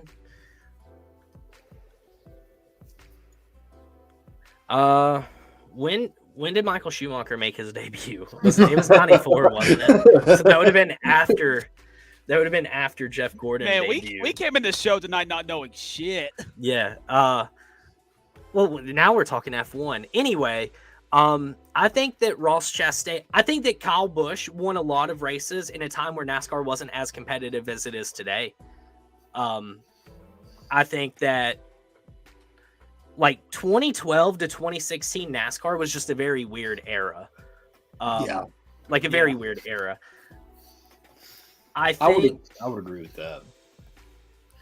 And that's not me undercutting Kyle's wins or saying they're meaningless. I'm not putting an asterisk beside of them. I don't think that we're going to see another driver within our lifetimes that reaches 50 wins. I find that unlikely, honestly. With the way the season's gone, the way the Gen 7 is, probably not. Right. The thing is, though, Ross Chastain's talent was writing on the wall for it. Cody, me and you always talked about Ross and like how good we thought he was. Even when he was racing in lower funded equipment, we were like, Ross Chastain can drive. Like, if he ever gets a shot, he's gonna win. And I think that's why I have like this strong like bias and love with Ross, where he's kind of like my seedling. Like I watched him grow, and I knew he was going to grow up into a big, beautiful plant, and now he's like bearing so many fruits. Like on his first grow, he had fruits. And honestly, he deserves it. I mean, look at how many rods he got stripped from him. He goes to Chip Ganassi. DC Solar happens. They lose the Xfinity Series program. I missed the opportunity to say he was my watermelon seed. He gets stripped from the Xfinity Series program. He finally climbs his way back up to Chip Ganassi Racing. Gets there. Chip Ganassi's like, I'm selling. Ross is without a ride. Justin Marks believed in Ross. He wanted to bring Ross to his team. He could have picked Kurt Busch. And it paid off. He could have. Absolutely. He could have went Busch for veteran talent to help grow Daniel and the organization the way that Kurt has clearly already impacted 2311 in a positive way. Now, let me ask you a question. Who got the better deal? 2311 or Trackhouse? Who got the better deal between Kurt and Ross? I think that both of them. Dude, I'm going to plant my seed everywhere. I think that both organizations won in their own right. I think that they both have long-term futures with both guys that each organization got. Ross is going to be with Trackhouse for the long haul, I would imagine. And Kurt Busch is clearly going to have some kind of administrative role within 2311. That writing is on the wall as well. So I think both organizations won in their own respective ways. But in this comment, honestly, we're talking about a old and washed Jeff Gordon at this time.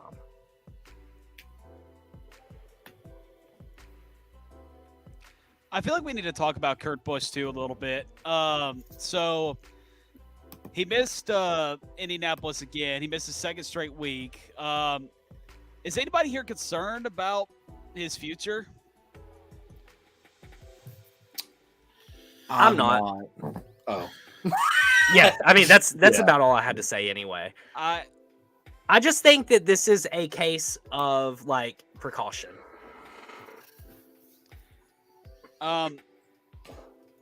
Really got to take a look at the facts. I really got a little concerned over the Gen 7 car. I mean, so Kurt's hit was actually a medium hit and measured 25 Gs. He's had a couple of 25 G hits this season. Yeah, I don't understand why the Gen 7 has a lot more hard hits than all the other cars, but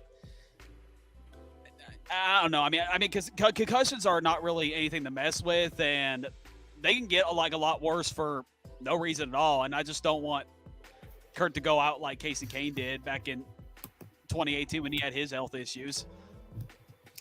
Okay, I am going to throw out a tinfoil hat theory here.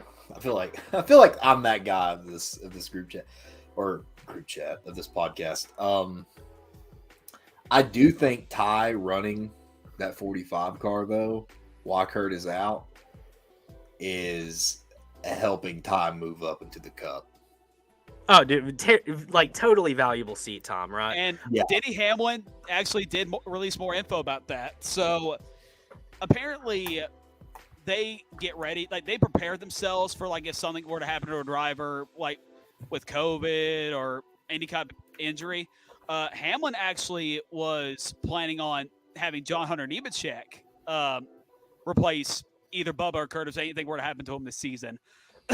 And very last minute, Denny said that they changed their mind to Ty Gibbs because Denny said he had a lot of high praise for Ty Gibbs. And Jacob, I'm actually not going to disagree with you on your little theory over there. Well, I think it's a solid theory, honestly. I think Joe Gibbs has understood that Kyle's not coming back, no matter what the deal is there. Kyle said that he has lessened his offer, and there's still not a deal on the table. We have to talk about this. So Cody actually texted me on Saturday. Okay, hold up. Before we get into that, can I just run through these comments so we stay on topic? And then I'd love to dive into this. Yeah, Cody and I, you and I have a lot to talk about here, so let's go. Kurt did take a 25 G hit. Here's the thing, though, and this comment right here bleeds into juniors. This is something that I did kind of want to talk about just real quick in just a quick burst, because it's a scary thing to talk about. Who the fuck called me the Alex Jones of LTC? That was Ryan. Yeah. So first off, happy birthday to Ryan. Happy birthday, today's sir. his Yep. birthday. Happy birthday. He just turned the big 30. Oh, 30? Yeah. I swear to God, he was my age. Wow. 12.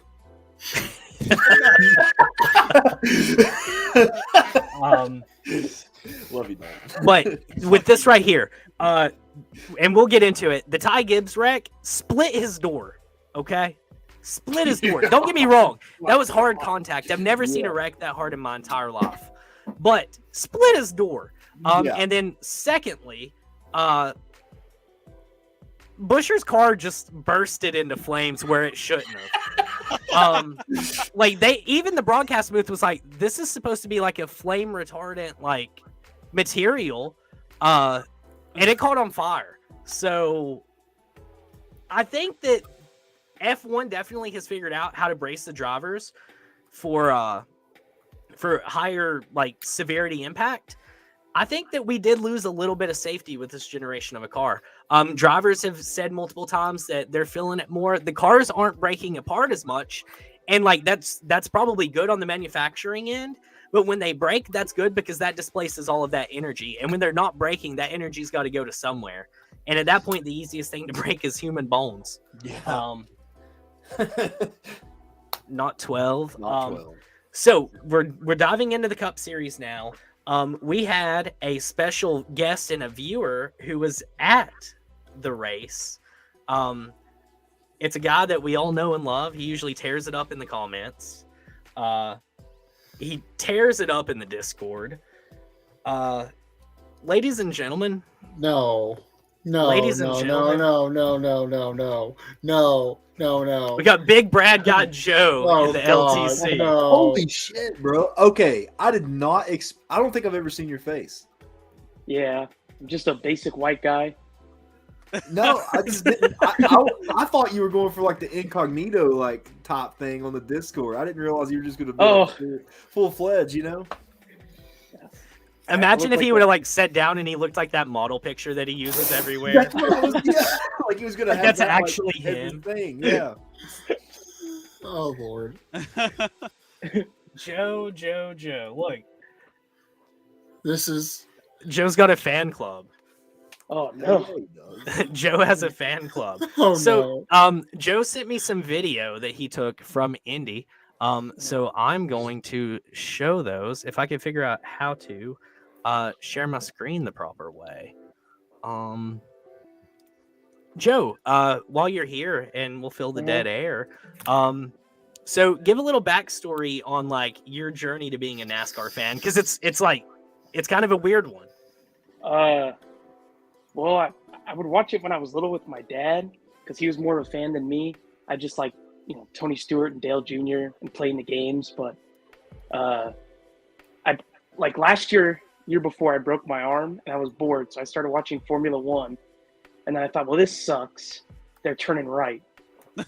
So I started watching NASCAR as soon as that started back up. And it just kind of went from there. I mean, yeah. What landed you on? Did you say were you a Junior fan or a Tony Stewart fan? I liked them both. I mean, I didn't really care back then. I just liked the color of their cars because I was like 7. Yeah. I think the all bright of us, orange was easy to see. I think all of us as fans have had that, at least that driver where we're like, yeah, their car's pretty, so we like them. Yeah. So Terry Labonte Frosted Flakes for me. What landed you on Brad? I'm just curious. Well, when I started watching NASCAR again, I just went on like a list of all the drivers. And I was just reading through, trying to pick somebody. I was like, I don't recognize any of these names. I recognize like Kevin Harvick, Brad, Chase Elliott, because I don't know, I guess just because he's big, and then Bubba Wallace. Those were the only names I recognized. So I just was like, well, okay, what am I going to pick? Well, my dad is a Kevin Harvick fan, and he hates Brad. So I picked Brad. By nature, right? Yeah, so okay. Just the only rational thing you can do in that moment. Yeah. May I ask him the question? Go for it. Joe, is Roush back? No. Oh, yeah. Yeah, buddy. Yeah. 100%. No. 100%. Hell yeah. Roush is back, man. Yeah, y'all can have a Roush's back segment here in a little bit, but let's Whoa, that's loud. Cinder will be on the side of the road to the right-hand turn number 1.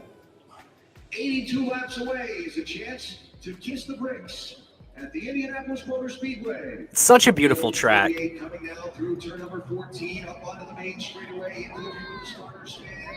They'll wait for the signal to go, and then we'll be underway here with the Horizon 200 at the Red Zone.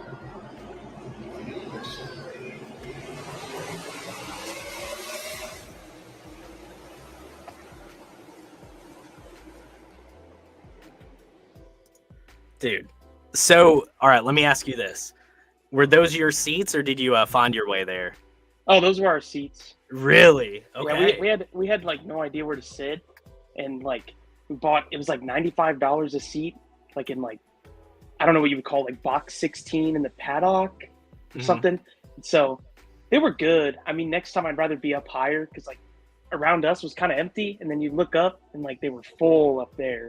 So I think everybody wanted to see everything. We didn't really know that. I was like, oh, these are by the bricks. So we just got that. But so did you go? Who'd you go with? I just went with my friend who's also in the Discord server. He's like the only Corey LaJoy fan there. Oh, I know So, exactly who you're talking about. Then, yeah.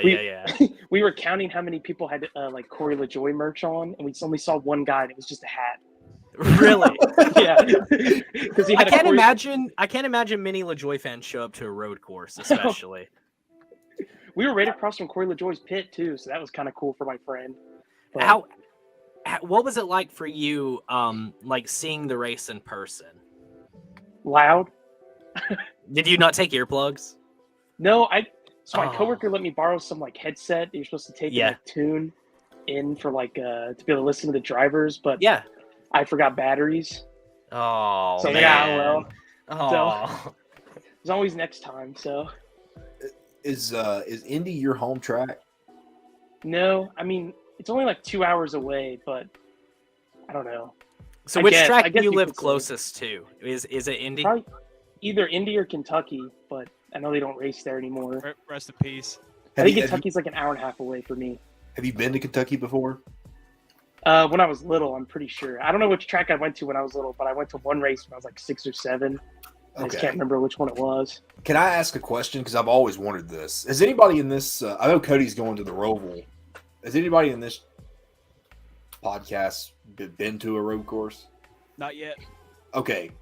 How is watching a race at a road course? Do you find it fun and entertaining, or is it kind of on the boring side because you only get to see them for a little bit?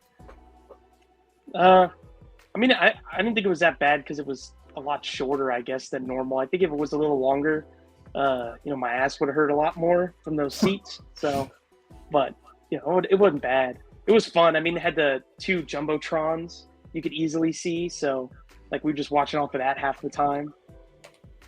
That's pretty cool. There was a little bit of action on that straightaway, though. There was like I think it was Martin Truex Jr. and Chase Elliott kept bumping each other when they came around at one point, but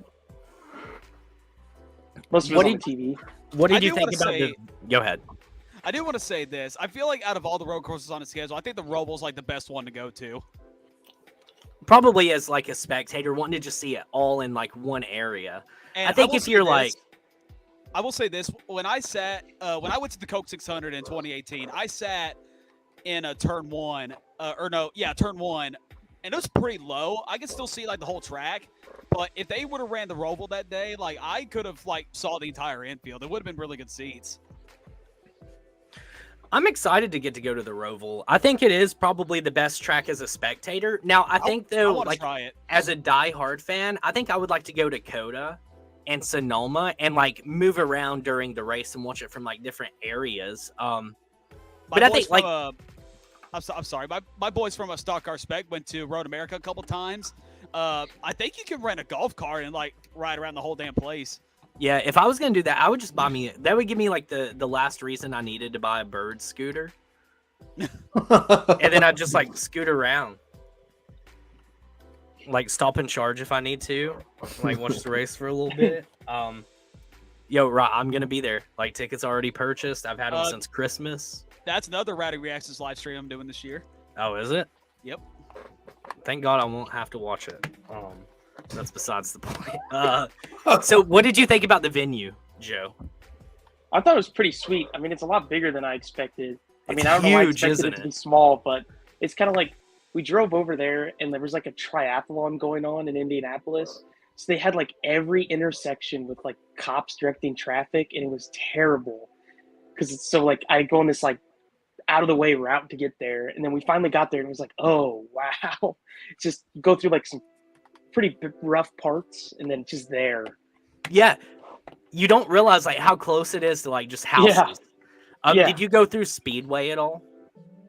I don't think that's so. like it's like the cute little town that's like just to like the north of like turn 2. Or well, no. Yeah, turn 2. Yeah, I don't think I did. Oh, dude, it's such a nice little area. That's where Rutledge Wood was all day. Fun fact, the go-kart track that he was at, I raced on that go-kart track. Laid down pretty solid time there too, I might add, but that's besides the point. So what about like going to the race? Did you either hate or love? Like give me one of each. And I'm talking like from the experience. Like overall, like through the whole day, or Well, I hated the damn triathlon they had going on because that literally we left at like 7 in the morning. Like my friend got to my house at 6:50. We put everything in my car and we left. It's like a 2-hour drive. We did not get to the track and park and everything until like 11:30. Dear God. It was terrible. Like we couldn't find anywhere to eat. Like everywhere was closed. We were gonna eat at it was called like Charlie Brown's Pancake House or something, and like they were packed. Yep. It was that's right next to that's an AJ iconic 41, spot. something. Yeah. Okay. So that's Speedway. That little town right there. That was it. Oh, okay. Yeah. Yeah. So we did go through that. Yeah, it was pretty cool.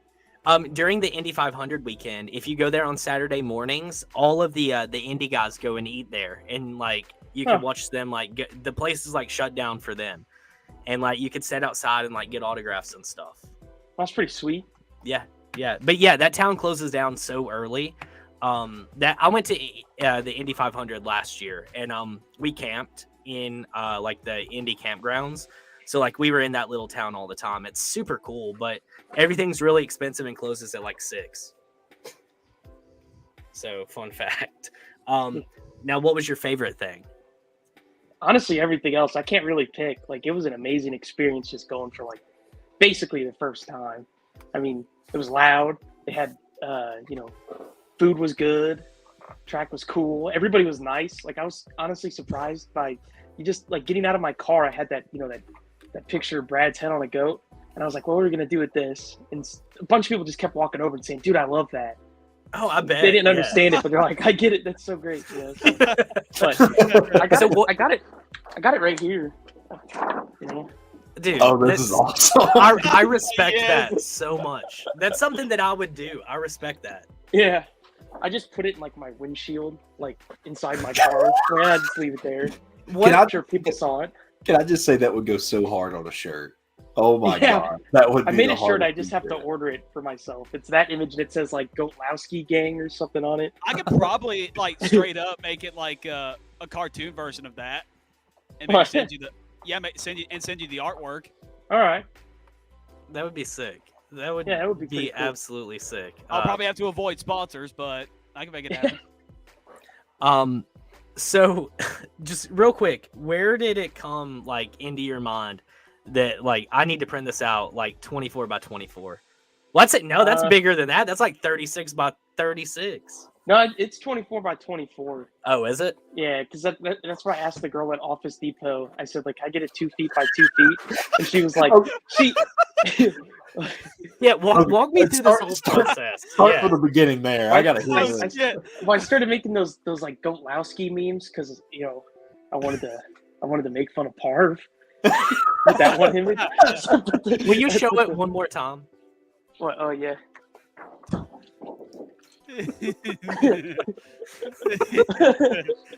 Parv, you helped craft this. This was crafted with you in mind. So I started making those Brad memes, and the original one was like that made by Goatlowski Gang, and it just had like that close-up image of him. And I had made this a while ago as a joke, and I was like, oh, I'll just add text on it and put it in the corner, and then it's like, man, what if I print that and take it to the race? It just And I just went to Office Depot and asked for them to print it. So. What was the woman's reaction like? Oh, she did not care at all. Oh, really? Like she didn't acknowledge it or anything? She didn't care. I was like, I want to get this printed off my phone. She's like, okay, just email it to us. There's like a $2 service fee or whatever. And so I emailed it to him. Like she didn't even blink. And then I was like, can I get it 2 feet by 2 feet? And she just looked at me and said, how big is that? I was like 24 by 24. I just gave you the measurements. Yeah. Yeah, it was weird. But customers in the store thought it was hilarious. Like I'm sure none of them knew what it was, but walking out, people were laughing. But it was worth it. It was like $42 total after tax. Dear God. So I mean, I would definitely say it's worth it for sure. Yeah, it is. I mean, hell, you could probably get on TV with that shit if you keep going to more races. Brad needs to sign it. Oh, I know. Yes. I tweeted at them on Twitter with it. And like another thing too is like at that race they had on the Jumbotron where you could tweet and have like your family photos up on the screen or your photos of the race. So I have a picture of me holding it and I said like, "Let's go, Brad." Tweeted at RFK at him, and then I said like hashtag the Brickyard. I was like, "Man, put that up on the screen." And the intern running that was like, "Nah." Dude, if I was running that, Bro, I what would've. the Yeah, how do you miss fuck? that opportunity? Yeah. You could probably blame Dalton for that. The lack of adult fans getting any like TV time. Whoops. This is Brad got Joe from our Discord. All right, no. I got a better idea. NASCAR race day at the track. There's You need to fucking opportunity. Yeah, you need to get outside of the track. Yeah, Well, Joe, we need you to come to the Bristol night race. See, me and my dad are talking about going to Martinsville. So that's probably the next one we're gonna go Okay, to. I'll be there. Because my dad's 69 years old and that's his favorite track. He's like, "Oh, that's where the real racing is." Absolutely, Hell yeah. yeah. All right. So I'll take it there. I'll try to get Brad to sign it somehow. That's a good point. Saying "Let's go, Brad" might have been the nail in the coffin there. Yeah. So I got another video that you sent in. Is that not just such a beautiful like piece of architecture? Yeah. Okay, is it said I actually don't know what that building is? What? Sorry. That is the most iconic building in Indianapolis, even over Lucas Oil Stadium. I know, but like, what the fuck is it? That's the building in the infield of Indy. That's where like Roger Penske stands on the very top of that and watches the race. Oh, so that's like what, like the head tower? Or... Yeah, that's like where media is and everything. I got you. Okay. Yeah, and like where the rich people sit. And also, back to Lucas Oil Stadium. That place looks like a Dick's Sporting Goods, like a giant ass Dick's Sporting Goods. Dude, it's so in person, it's beautiful. Like it's so weird looking in person. Wait, you've been there? I went to Indy. Yes. Oh yeah, for the Indy 500 last year. Forgot. Oh yeah, never mind. Yeah, Joe, do you hate Lucas Oil Stadium? Has Brad been there? I think so. Oh, it's all right then. Junior, come on down. All you gotta do is show up. We'll be there. We'll sneak you in. Yeah, don't be a pussy. Come on. Yeah. Joe, you need to come to that one too. When is that? It's September 19th. Maybe. Saturday night. Okay. That's not bad then. It's on the weekend. Yeah, no, it's a Saturday night. You go back home Sunday. Shoot. Ain't bad. No, and there's a few people who live in the area that could probably help you find a place to stay. Yeah. So overall, 1 through 10, how would you rate the race in person? Oh, 10. I had 10? a blast. Yeah, I had a blast. It was great. Start to finish, like, amazing. Will you go back to another NASCAR race? Oh, yeah. 100%. 100%. And so the fandom that kind of started as a meme and a joke, would you say it is like a true, genuine fandom now? Oh, yeah. Yeah, I love Brad. Every time he spun, I was like, oh, you're still like, yeah. I'm so mad. Let me ask, when Brad decides to just become an owner and no longer a driver, do you stick with RFK or are you going to hop on another guy? Like, do you have a number 2? Chris. Yeah. Okay, so you'll stay RFK. I mean, there's only like 4 drivers out there that like I genuinely like root for. Who is it? Like everybody else, I'm indifferent. Brad, Chris, Ross Chastain, and Joey Logano. That's it. Those are the only ones I root for. You like the aggressive guy. You like the assholes. Yeah.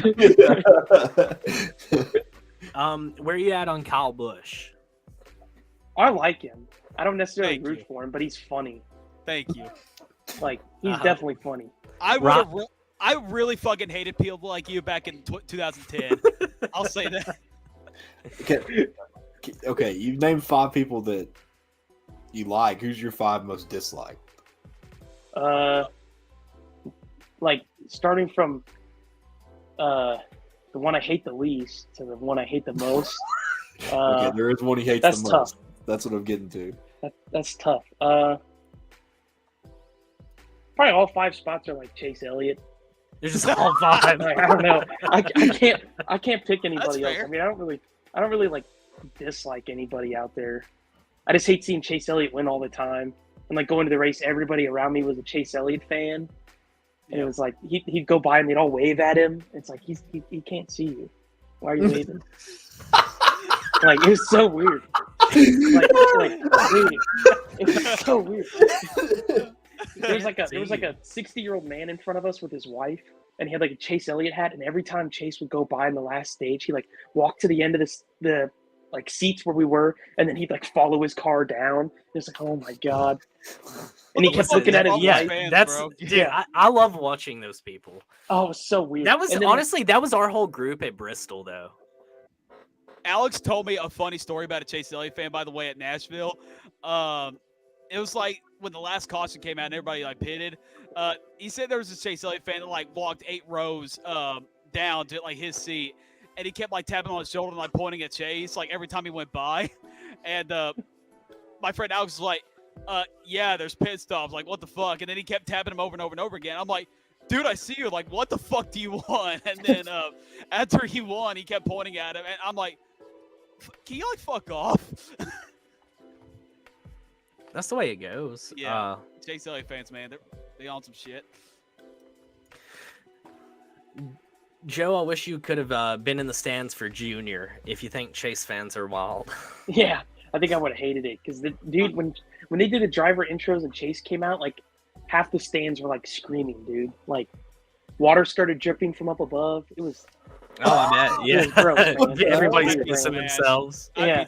It was like, oh my god. And then when he spun, I'm sorry, that was the funniest moment of the whole thing. Because like that dude in front of us Did you was stood cheer? up. Oh no, I didn't because I was surrounded by Elliott fans. I was like, I'm gonna get my ass beat. Yeah.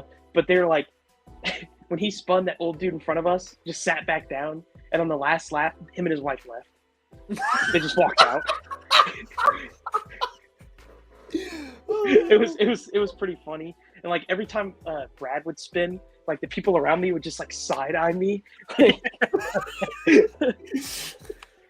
Now listen, anytime I go to a NASCAR race, I always look around to see what fans are around me. That way, whenever something happens, I know like which way to look. Yeah.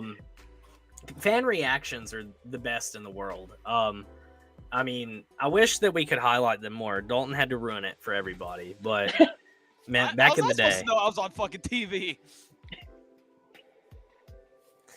Whoops. He ruined it. Joe would have been on TV with his big ass thing. So I guess Cup Series time. Joe, if you want to hang around and talk about the race, you're more than welcome. If you want to run away, you're more than welcome. It's totally up to you. You guys tell me. I don't care. It's up to you. If you want to hang around and talk about the Cup Series race, you were there. You could give some insight. If it's cool with Parv, since I'm a proud Parv gang member, I'll stay. Parv says it's cool.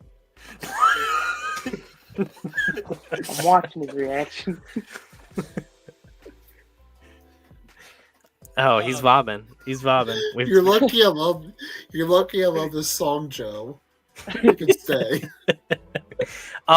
So before we get into the Cup Series, this is a topic I think everybody's drooling for. I know me and Dalton specifically are. Dalton, this is your spotlight, brother. Yeah, so you texted me Saturday. You and I had a pretty good conversation. So you guys saw at Pocono last week, the little video of Kyle giving Joe Gibbs the old cold shoulder. So he had a tweet on Saturday after a top 10 qualifying spot of him talking to Joe Gibbs, I think after or before the qualifying session. And Cody was asking if this was a way to like say that he wasn't ignoring Joe or telling everybody like that a contract was signed or whatever. So Kyle did have a couple sound bites this weekend about his contract talks, and apparently still nothing is still signed yet. However, there is a little rumor out there that we'll get to in a minute, but Kyle did say that money was never the issue about this whole contract negotiation. And guys, let's be honest. Everyone knows that it's like 100% bullshit. That was the whole problem this entire time. And he's finally accepting to take a pay cut. hopefully get the job done as soon as possible because you can tell it's easily starting to eat away at him and causing a big distraction because I just saw a stat last night that Kyle had the worst streak of his entire career. 7 straight races with no top 10 finishes. I can't confirm that's the first time that's ever happened to Kyle. There were a couple times every 3 years where he'd have like 3 straight DNS, but come back with a top 10 the very next week. Of course, he had the second last week, but disqualification, which meant last place finish.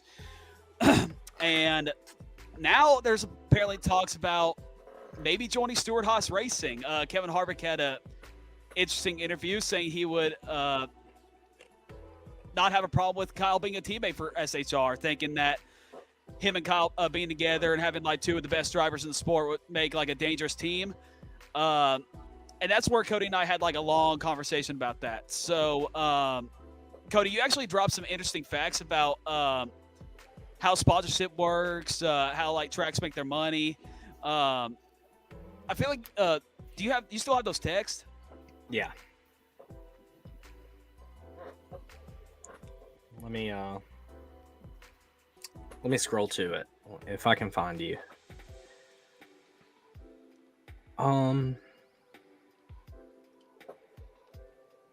Yeah, so I mean, just where we at? Okay, well, I just said that Harvick was talking about Kyle possibly being a SHR teammate for next season. Mm-hmm. Yeah.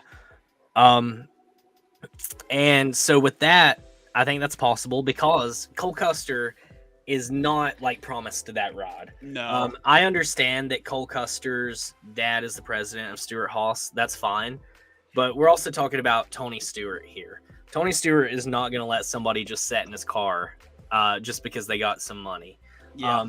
I think that Cole Custer would be way more beneficial to drop down into the truck series or put Cole Custer in the 98. Like, let him compete in the Xfinity series. Kyle Busch fits that rod. This would also create a new alliance because Stewart-Haas does not have like any feeder program, really. They've got one car that's being hogged by Riley Herbst. Riley Herbst is not coming to the Cup. Riley Herbst is not going to be in the 10, the 41, the 4, or the 14, clearly. Also, rumor on Door Bumper Clear today that Eric Almirola is officially about to announce that he's not retiring at the end of the season. Doesn't surprise me at all. I literally felt this coming. I felt it. I think we've joked about it for so long on the show that we just kind of made it real. Like he's about to Tom Brady it. And he is. Yeah, but Stewart-Haas, Ford, throw Kyle Busch some money. Kyle Busch swaps manufacturers. Ford has yet another powerhouse truck series team. Which is the big takeaway for Ford. Right, exactly. They're going to be able to produce more young talent, get those guys running through the ranks. Eventually, RFK is going to go back to the Xfinity series. I genuinely believe wholeheartedly that it's going to happen. Zane would be the guy to do that. Yeah, exactly. So we have like Ford finally has like a true funnel, right, for talent, because right now Ford's only like just grabbing like veteran guys, right?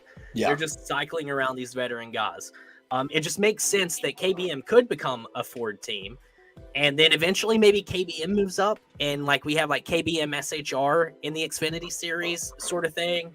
Kyle Busch sits perfectly in the 41. He will bring sponsorships and money to that car and that team. I mean, I think it's a no-brainer move, but also at the same time, I think it's kind of like far-fetched. I think Kyle Busch ultimately either re-signs in the 18 or he just becomes strictly a team owner. Well, go ahead. Sorry. Well, let me just recap everything real quick. So, you guys heard that Oracle was looking to be the new primary sponsor for Kyle.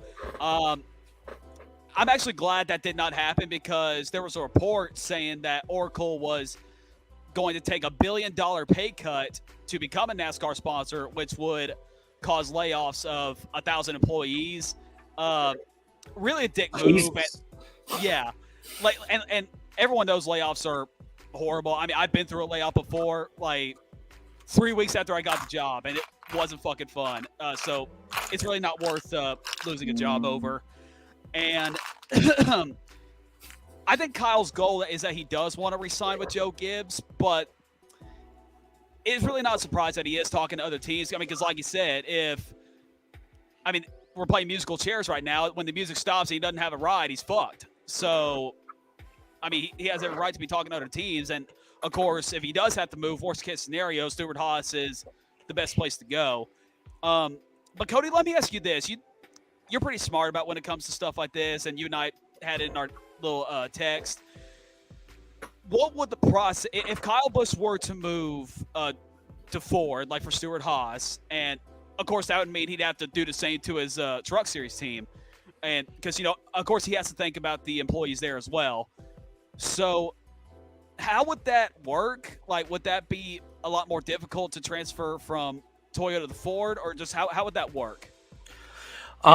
So real quick, what up, Mark? Thanks for tuning in, buddy. Driving the 1008, you're just a 10. Heyo. So with that, I don't think that there would be like a huge struggle in the sense of like changing over. I mean, obviously it'd be expensive, right? Like all new equipment, and then all the guys are probably going to have to be trained, to swap over and specialize in Ford a little bit more. Some guys might decide that they want to stick with Toyota and find a job somewhere else with a Toyota camp somewhere. Some guys might see KBM as like their stepping stone into Joe Gibbs racing. Drivers do. So I'm sure that crew members do. All across the board, KBM is a stepping stone to JGR, which, I mean, that's not a disrespect to KBM for what they do. It's just they're the college of JGR, right? You graduate from college and you go and work at JGR. But, I mean, Ford is not short of any money. Ford is not short of opportunities within NASCAR. I think the transition would be pretty easily. And I think if Kyle were to do that, I think Ford would be very gracious in a lot of ways as far as helping them swap over. If Ford was willing to go out on a limb with Stewart-Haas and Rick Ware's alliance, I do not think that Ford would have a problem whatsoever with Kyle wanting to come over to them manufacturer-wise. Yeah, and I said it earlier about Ty Gibbs getting this seat time. It's interesting. Yeah. Of all the people, and we talked about this last year, about Ty Gibbs moving up, and who was the one driver we said that he might take their spot? It was not Kyle Busch. I thought you were lying, honestly, at first. Martin Truex Jr. Yeah. And now Martin Truex Jr. has re-signed with Joe Gibbs, and Kyle Busch is on the hot seat, which is something that you just can't make up. Like, if you would have told me that a year ago, I would have told you you're out of your mind. So now there's this opportunity for Ty Gibbs, which is the future star of JGR. I think we can all say that, to move up to the 18. And I feel like that's where he's headed. I feel like where Kyle Busch said that he's lessened his offers and still nothing has gotten done. I feel like that right there is just saying that Joe Gibbs is done. And, this is Dalton, you're a Joe Gibbs guy. Parv, you're a Joe Gibbs guy. I mean, this isn't unlike Joe Gibbs. There is a very big track record of Joe Gibbs just sending guys to the curb. Yeah. Sending guys. Joe Logano. Bobby Labonte. More. Yeah. Sending guys to the curb, not caring, moving people up too quickly, and it looks like Joe Gibbs is about to do both of those things. Jarrett. Well, Dale Jarrett kind of skipped out, but what about baby Carl Edwards? Right, clearly there was something there. I don't think if Carl Edwards was still with Roush in 2016, I don't think Carl Edwards retires. No. He wouldn't have finished in the chase, but he wouldn't have retired. Yeah. But I don't think that Kyle's swapping over to Ford with KBM. I don't think that is outlandish. I genuinely don't. No, but who do you think? Do you think Eric stays with Stewart-Haas? Say that again. You think Eric stays with Stewart-Haas? He's going to. I think that would be the only way he would stay. I don't think Eric Almirola is gonna go over to the 8 car per se. Which No, tomorrow, he's Haas, and he's getting that Smithfield money still. Tomorrow we should be getting the Austin Hill announcement confirmation because that was his silhouette. He is driving Cup this weekend. I don't know if you guys He saw is. that. Number He's 33. driving the 33 car, which makes me believe that the RCR is going to get rid of the 8 for Austin Hill next season. Yeah, totally possible. I think the 8's gone. I actually do want to talk about that. So everybody keeps asking Richard Childress about their relationship with Tyler Reddick, after his Indy win yesterday. Everybody, of course, keeps asking, are you going to kick Reddick to the curb? What's the plans, going forward for next year? Are you guys still going to have a good relationship? I mean, Richard Childress is not denying that. Well, I mean, he's saying yes, but I mean, I feel like you got to remember the Kevin Harvick situation back in 2013. I read a quote about that on one of Jeff Gluck's tweets. I'm gonna have to find it here real quick. All right, while you're looking for that, Joe, where are you at on the Kyle Busch fiasco? I don't know. I mean, the Ty Gibbs thing makes sense because at the race, they made over Ty Gibbs while like before the driver intros, they literally talked about him for like 20 minutes.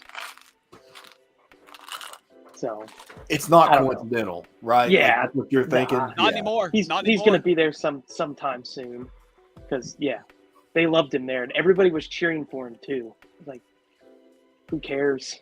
It ain't Brad, so. I didn't come here for this. Yeah, it's like I don't care about these other 35 guys. Yeah.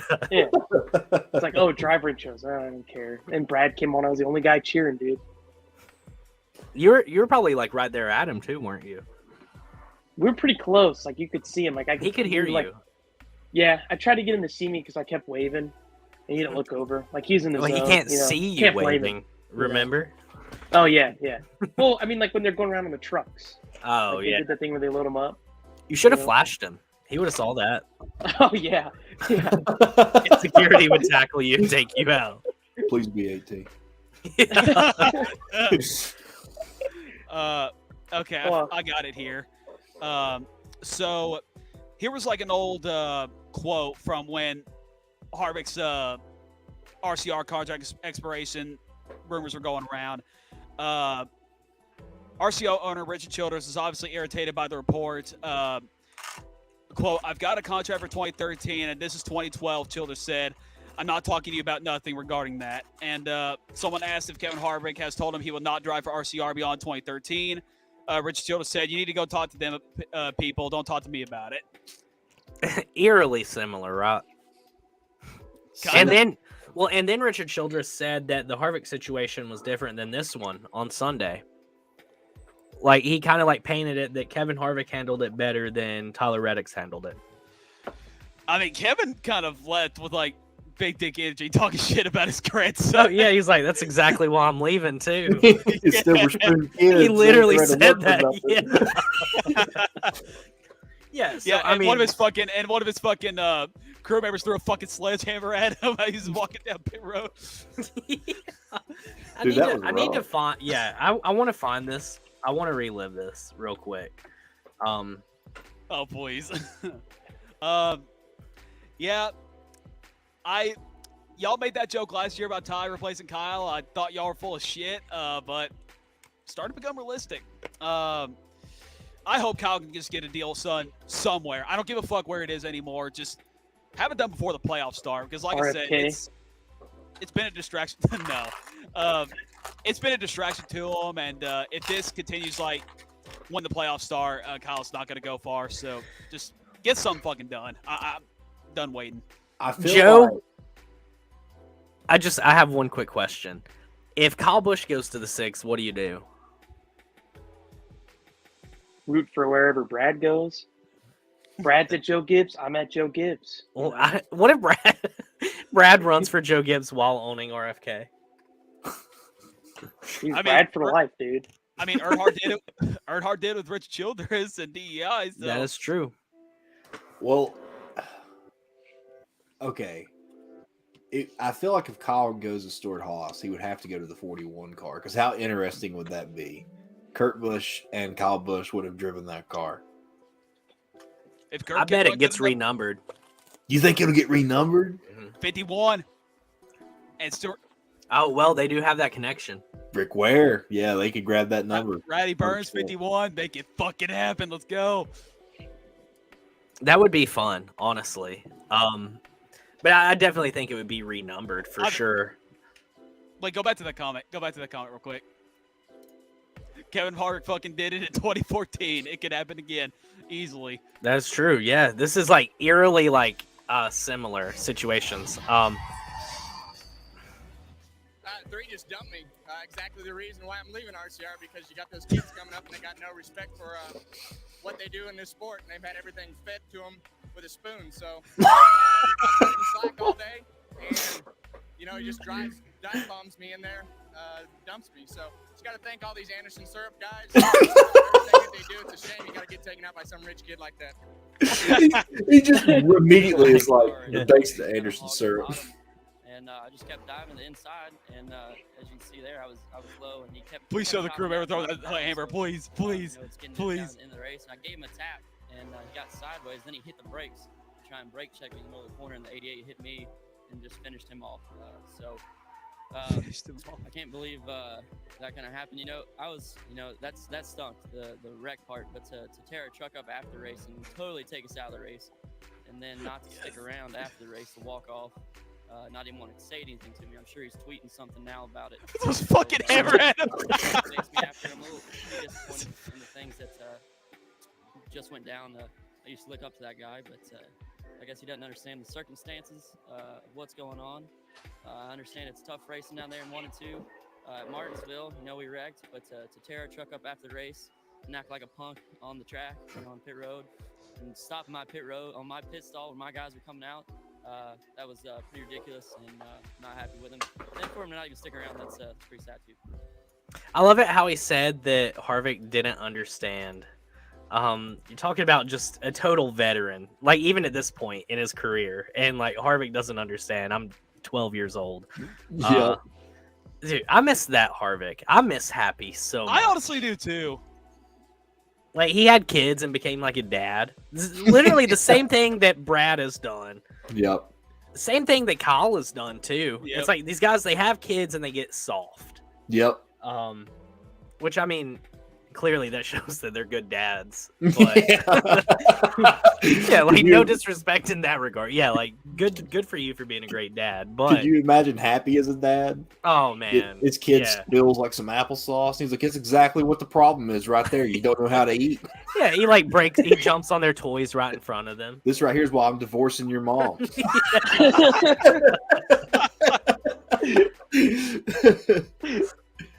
Yeah, so I mean, like, yeah, his father-in-law comes in and like he just like starts beating him up.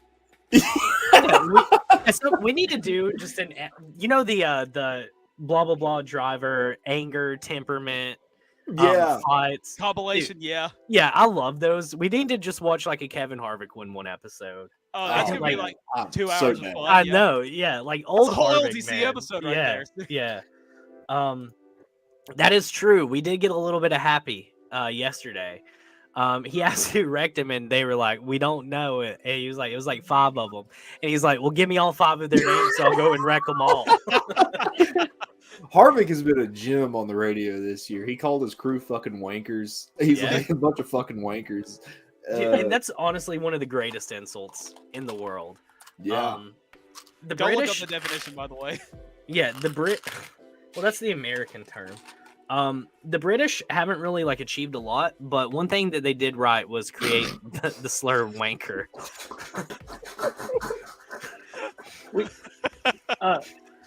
Why did Kevin Harvick DNF yesterday? Does anybody know? I just saw him go into the garage or whatever. We didn't Him know. and Bowman wrecked by somebody. I think it was one of the Rick Ware cars. Was his car that damaged though? Because it didn't. I think it was a broken toe link. Yeah, the toe link was fucked up. He did say that.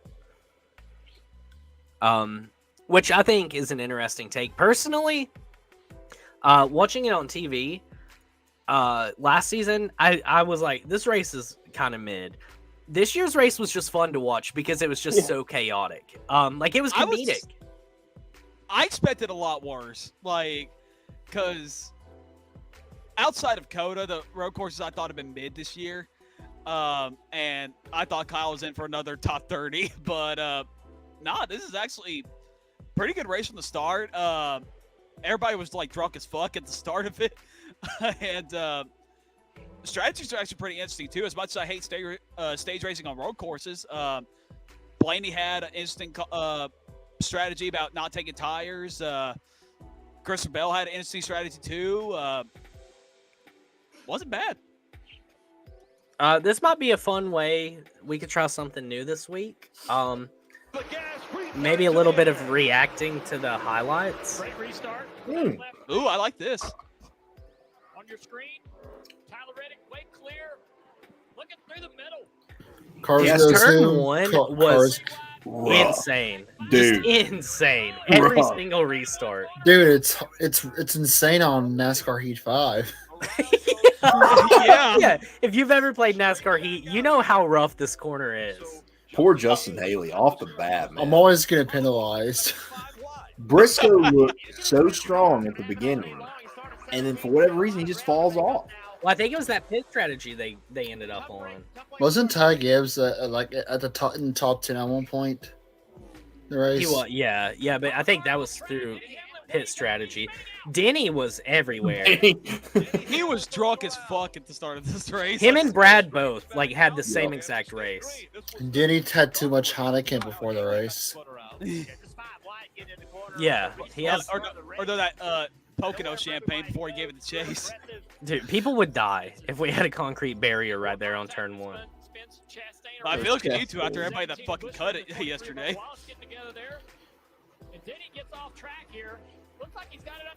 It was so funny that Denny and Ross spun, and they ended up in the same parts of the track. They were so close to each other. Brett is going to retire from spotting again. Did you see him play like the Coconut Mall theme from Mario Kart? Like all this is going on or something? There's the goat right there. Going through the grass. Oh, look at that piece of garbage. I was so pissed off. Look at that garbage. It ain't a road course race, so that bracket allows you spinning. That is true.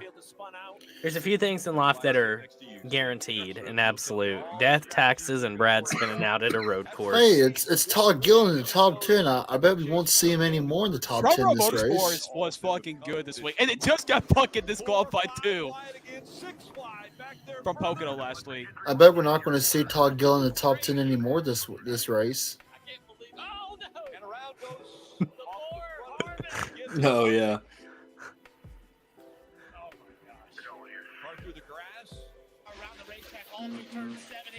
Oh, the number 5 car. Bet there won't be anything controversial with him later. Spoilers. Eric fucked him, man. Poor Eric. Yeah, Eric should come back, honestly. Poor Eric. Yeah, I think Eric should come back to that car. I do love me some Smithfield bacon. Or This was impressive driving right here. How do you know the goldfish like sand, man? Yeah. Dude, I think we should buy that goldfish game. Another guy right there had a great finish. 2 guys had a great finish. Those guys ended up in the top 10 later on. Look, it's a rookie, Harrison Burton. Hey, Oh, that man. Ricky Stenhouse, Steve, is my childhood right there.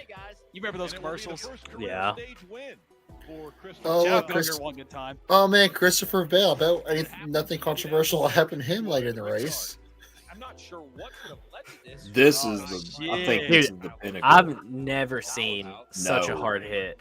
Oh my God! I honestly thank God that Kyle Larson turned it right before he hit it. If he would have hit him nose first, Well, not only that, imagine if Ty wouldn't have been there.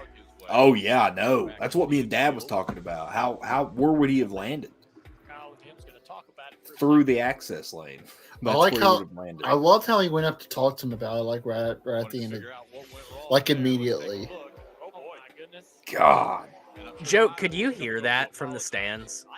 No, I didn't know Really? it happened until it popped up on like the jumbotron. Really? But you could hear people like, because where we were sitting, that was like down to our left.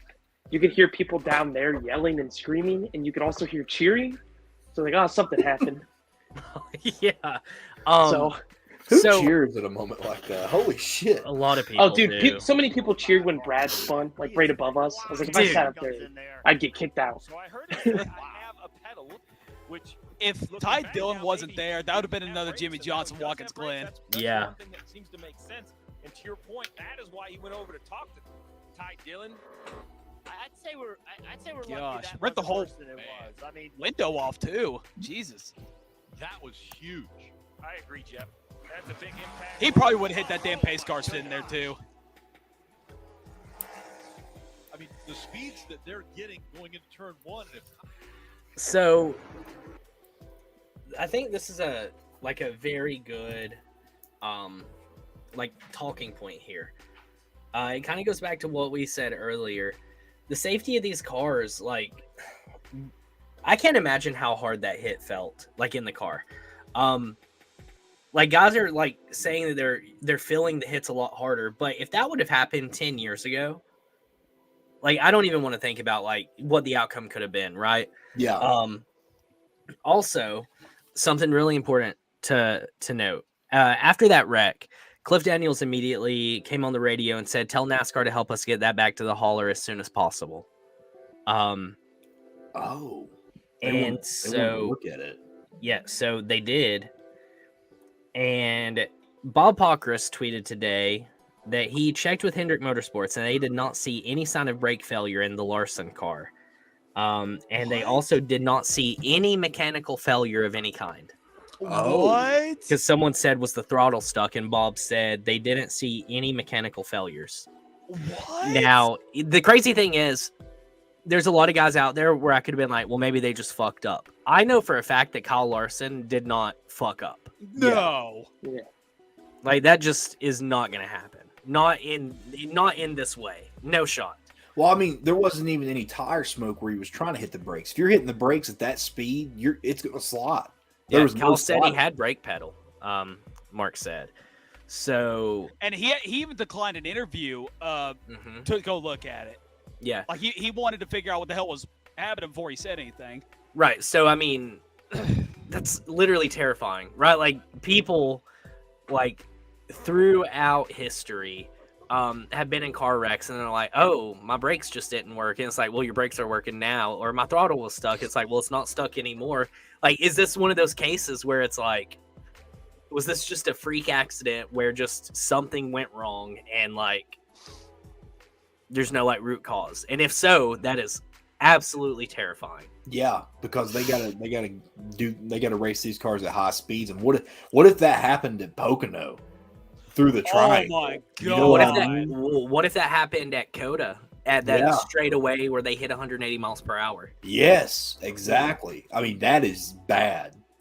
I mean, these cars, we've seen impacts on these cars this year, and these cars are taking impacts really well. That impact in particular is proof as an example of it. But, fast speeds like that. Are they taking them too well, though? Honestly, that's a question I ask myself. And by that is the cars are holding up their integrity. Where is the energy dissipating to?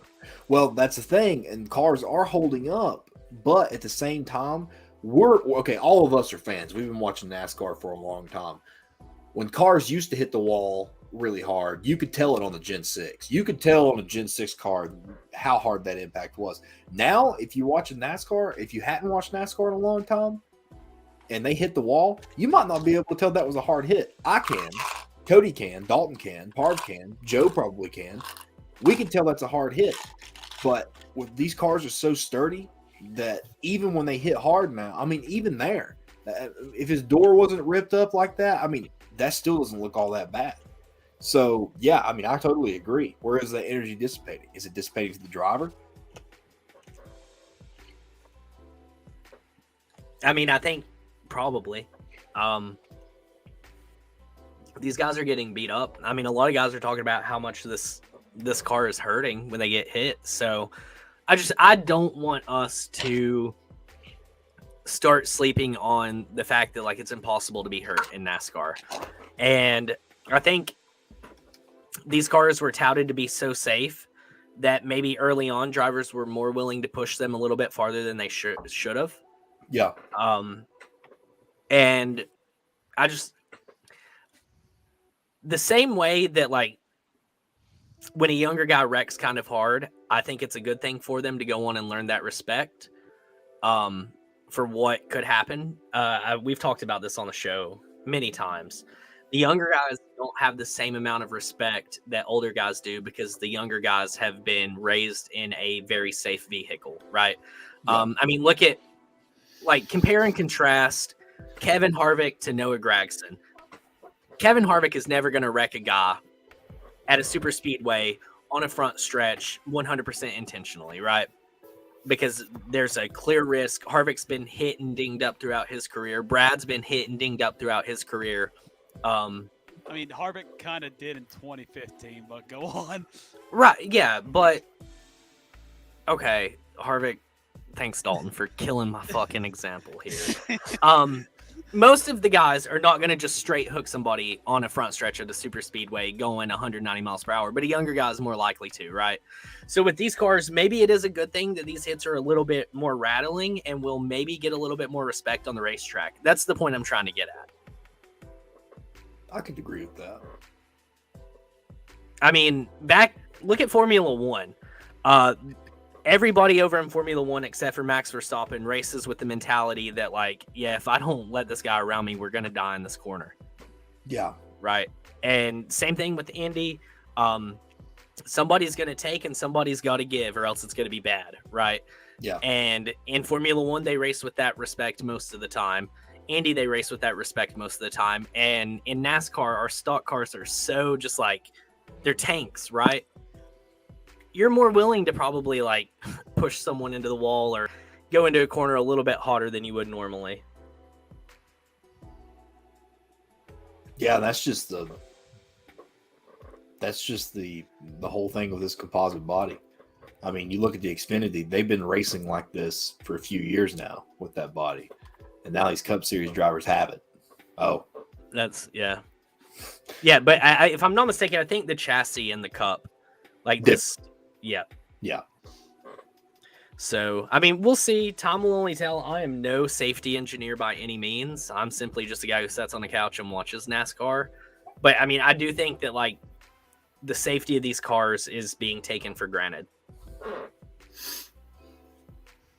Yeah. I mean, that was a bad one. Anybody have anything else to add to that before I rudely press play again? Okay. This is what ended Harvick's day here. Yeah, it broke a toe link is what it looks like. I saw it. It just didn't look that bad when he pulled on pit road. That's what I fucking hate. Like, the car looks fine, but the toe link is all fucked up. I don't like how sensitive these toe links are. Call me Brad Brown. I'm sorry, bub. He said, sorry, bub. This is the driver who came in as the first driver out of the... With just under 6 laps to go, but a big damage here for Christopher Bell, the right front, and it'll bring the caution out. This, like, the way this car is damaged, dude, it looks bad. Disintegrated it. Yeah. It's crazy I that love that scheme. I know, yeah. Cody, or for those of you that don't know, Dad has so that was a Craftsman Children's Hospital paint scheme. Dad has a Craftsman Children's Hospital paint scheme hood from the 2019 Bristol Spring Race in his garage. Huh? Because my dad used to work at the hospital for maintenance work. So like if somebody's light was out or whatever, he'd be in charge to go fix it. After that race was over, the Children's Hospital at the Johnson City Medical Center got that hood, and like just for the kids to look at and play with it or take a picture with if they wanted to, but nobody really paid attention to it. So it sat there for about, I want to say, a year, and my dad kept asking the people at the front office saying, "Hey, does anybody like even pay attention to that hood or anything?" And they're like, "Yeah, not no," and Dad was like, "If like y'all ever give up on it, like, please call me. I want to take it right away." And sure enough, he got it 3 weeks later. W. That would look good hanging up on my wall.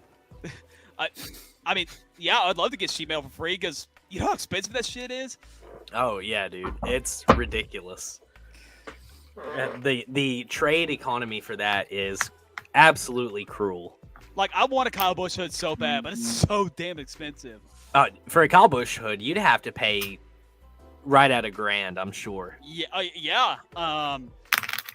Joe Gibbs Racing sells like sheet metal every once in a while, but it's around like cheapest really is like $250, but it's like for small pieces of a fender or a door. Yeah, it's insane. If you're in the right place at the right time, though, in the garages, you can usually walk away with a piece. The only piece of sheet metal I have is, and I showed this on the LTC before, is Alex Bowman, or no, JJ Yaley's piece of quarter panel with Dr. Pepper on it. I'll never forget that. That was the one that shook us all. We need to get those going again. Yep.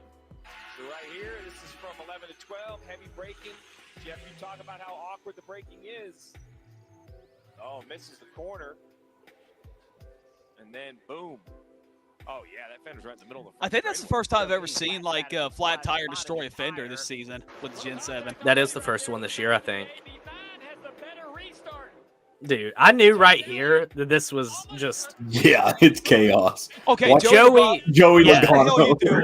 What the fuck are you doing? Fuck you. Fuck you. Rode a top That was a fucking goat Kyle. move. Fuck you. That was a goat move. That was a goat move. I love It was. It was. It was. Like, you can't even argue it. I fucking agree. The way Bubba navigates through like all of this mayhem on the last restart is insane. Okay, one thing. I kept getting Tyler Reddick and Austin Dillon fucked up this week because Austin Dillon ran that Bet GM scheme. From up high, I kept mixing up Reddick with Ty Gibbs. Really? Yeah, from the like the overhead shot. Yeah. Nah. There you go. There's the option. And we'll have another restart. Yeah. So real quick, on this right here, the Tyler Reddick radio, they told him that there was a caution, and he was like, "For who?"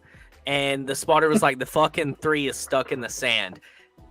They have no right to say anything bad about that 3 car because that 3 car is the reason why he won at Road America. Because Austin Dillon pulled off of the track instead of causing a caution. Yep. And Chase Elliott would have won. If they would have had another restart, Chase Elliott would have won Road America. So I don't think that the 8 team had any right to. I mean, Tyler won regardless, but I just didn't. And that's nothing at Tyler. That's at the spotter. Yeah. I mean, it was just. It's a pretty car. Just a few more times, Rick, to see exactly what. God, Joey. Trying to win the race from fucking 20th. Well, he got a top 10. So, I mean, what did he finish? 6? What? Why? Why does he get the fucking lucky end of the stick? Like, why the fuck, man? Dude, he just dives around. This is literally me when I play NASCAR Heat. 5 wide, running into each other. Now the chase and the 24, that was a. Did anybody feel bad for Chase here? No. Half the crowd. Half the United States. Like, how do you not feel bad for a guy here just getting It's dumped Blaney's out? fault. I don't think it was Blaney's fault. I think Blaney gets hit. Yeah, Blaney did get hit by Allmendinger. Yeah.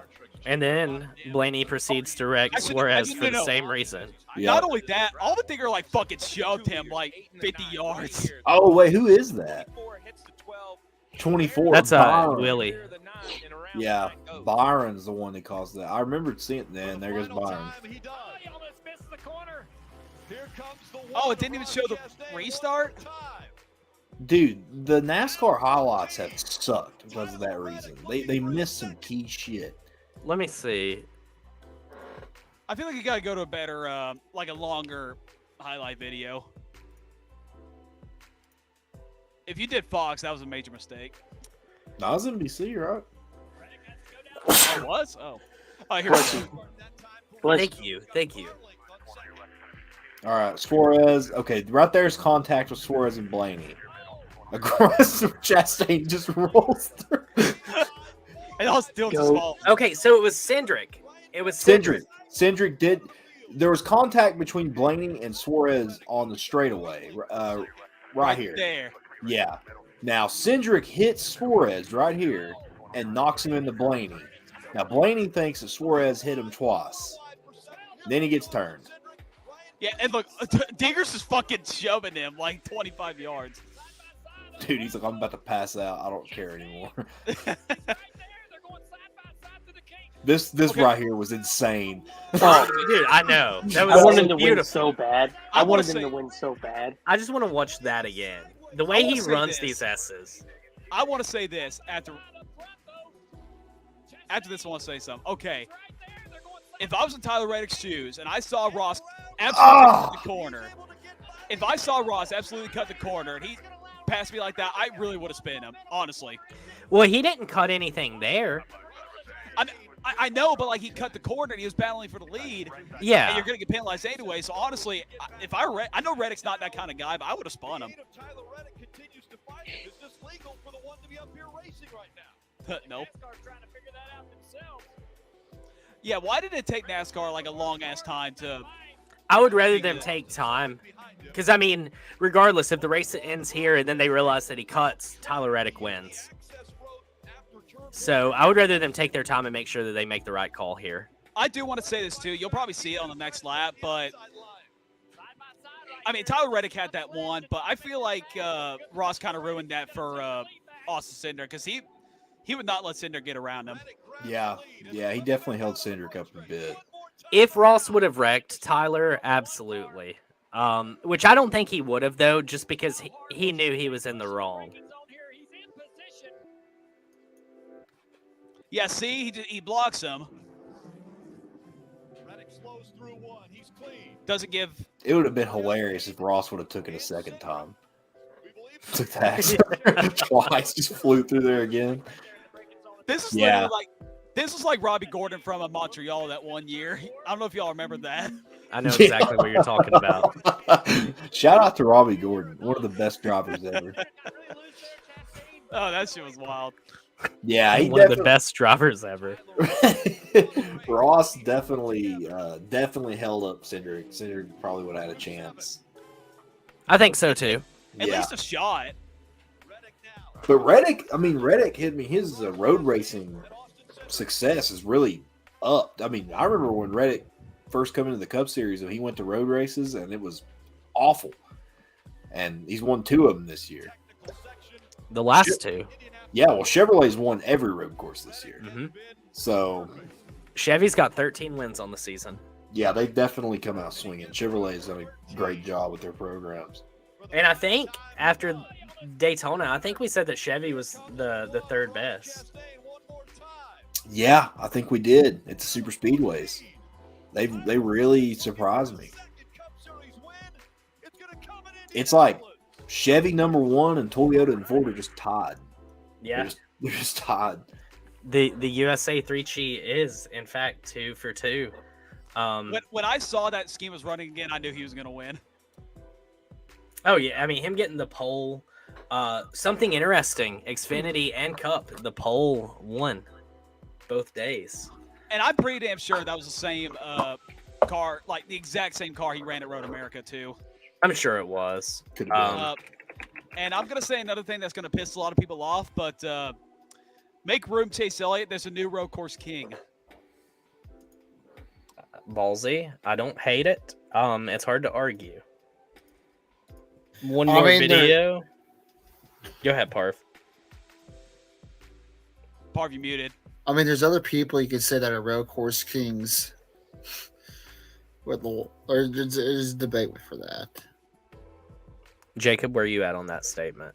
Road course king is at the moment Chase Elliott. I think Chase is just too damn good at them. I mean,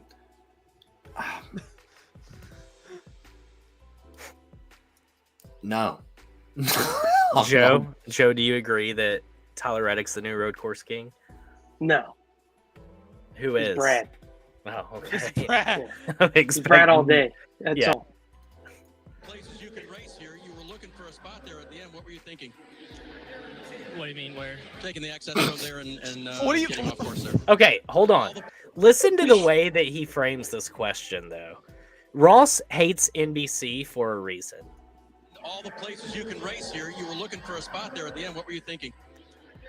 What do you mean, where? Taking the access road there and getting off course there. Oh, just try not to be in the carnage there in turn one. I knew we were. Can we pause that for a second? He does have a point, though.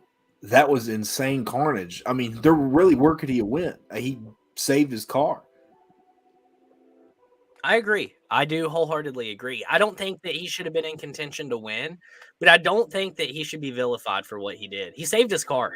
Yeah. Like, he saved all of his guys that much extra work this week. Yeah. Couldn't go any farther right, and decided to take the NASCAR access lane out there. Was that something you and the team had talked about earlier? It's like, that's a great option, and it may not cost us anything? No, Dave, no. Just pure reaction there. For our Worldwide Express Chevy, I took it in practice on just overshooting turn one, and you know where they're at, right? And 12, you have to go around the loop there, and there is around the pole. So yeah, it's fun. Went to not get hit and merged back on where I merged. The strong day ends not the way that Ross wanted it to. Natural That death stare, dude. Dude, I know. Death stare right here. Ross wanted it to. The strong day ends not. Look, he is piercing into his soul here. The way that Ross Dude, I love that guy. There, guys. You know, Just getting an out of the way. interesting rule for the access lane would be, and honestly, just in case this happens again, say you're going into the turn one and there's hardly any room, you know it's going to be bad. If you could take the access lane, but there needs to be a penalty. I do agree there. I think you should take the access lane, and wherever you come out, you lose 3 positions, no matter where you're running. Easy fix. I'm sure we're going to have this topic here in just a sec, but this is another reason why I want to go back to the Indy Oval, and this is the reason a lot of drivers want to go back to the Indy Oval as well, because this is literally the second straight year where this shit has happened. I mean, last year with Chase Briscoe, got into it with Denny Hamlin and kind of cut the course as well. I mean, that one's can be arguable, I guess, but Time out. We don't have a stream right now. We just got suspended on YouTube. What? It's on my TV. I just saw it too. I forgot to ask. We don't have a stream right now. Bro, I'm back from the dead, bro. There's I'm nothing to be fucking- back from. We're not live. what? My screen Bro, says we still are. You live on YouTube? We're live a on few minutes ago. Facebook. We're live on Facebook, but we're not on YouTube. Are you shitting me? What the hell happened now? I got it. Policy I got it on my violations. Yep. No. Probably. We played a NASCAR video.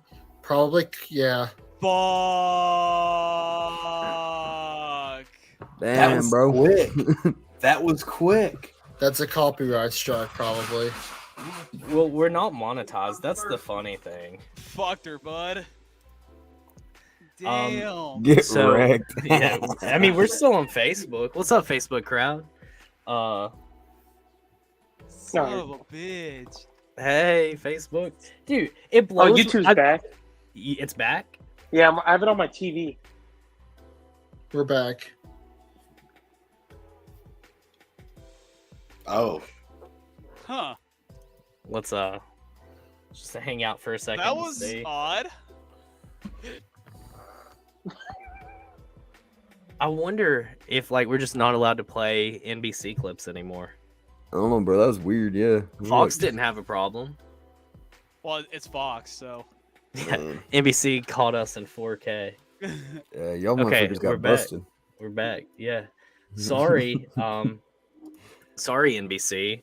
Sorry, NASCAR. Isn't that funny that a NASCAR podcast gets suspended for playing NASCAR content on YouTube? I thought NBC and I were tight. I mean, they gave me some love twice this year. Dude. They don't allowed know. that shit. Damn. Trying to see if I have a notification. Who's Big Brad guy? Who's that guy, huh? Who's that man? What's up, you sexy son of a... I can't say. Can't say. No, don't say it. Hey, how was your race yesterday? I was sick. Oh, Yeah, you right. missed all of this. Yeah, you missed this whole portion. I've been I bought my 7th Brad shirt, so What'd it's you one get? for every day of the week. This right here. Is there something on the back? Yeah. I don't know if you can see it if I stand up, and I'm kind of caked up, so. Even better. Do it. So Let's I see wish CBS would come back. Oh, there we go. Ooh. Oh, I Nice got a hat shot. too. I got a hat too. Hang on. Oh, you got another hat? While he's Where's the doing Solomon's that, plumbing hat? That's what I need. while Dude, he's I need doing that that, Jacob I needs that shirt. just don't understand how YouTube can interrupt their shit when we're not monetized. That pisses me off. Got a hat. Oh, that's a clean fucking hat, I bro. know. That really I got his is. car. Holy shit. Oh, You can see that. Oh, you got the Holy 164? Oh shit. Yeah. Is that the is that like a regular too? is that a Am regular I or is that sick? like I don't know what the fuck's up. Is that what? I don't know. is that a regular diecast or is that his dual win? I think it's regular. I don't know. Just, I got the got this today too. I don't like those boxes anymore. it destroys me that y'all take that shit out of packages. I like to play with them. We all do. Even as a kid, all of my diecasts stayed in packages. And listen, Oh, bro. And remember when the playoffs start, I'm gonna have all the playoff diecast lined up on my TV. I stopped over at fucking Ollie's yesterday, and they had like the blind bag mysteries of these little diecast.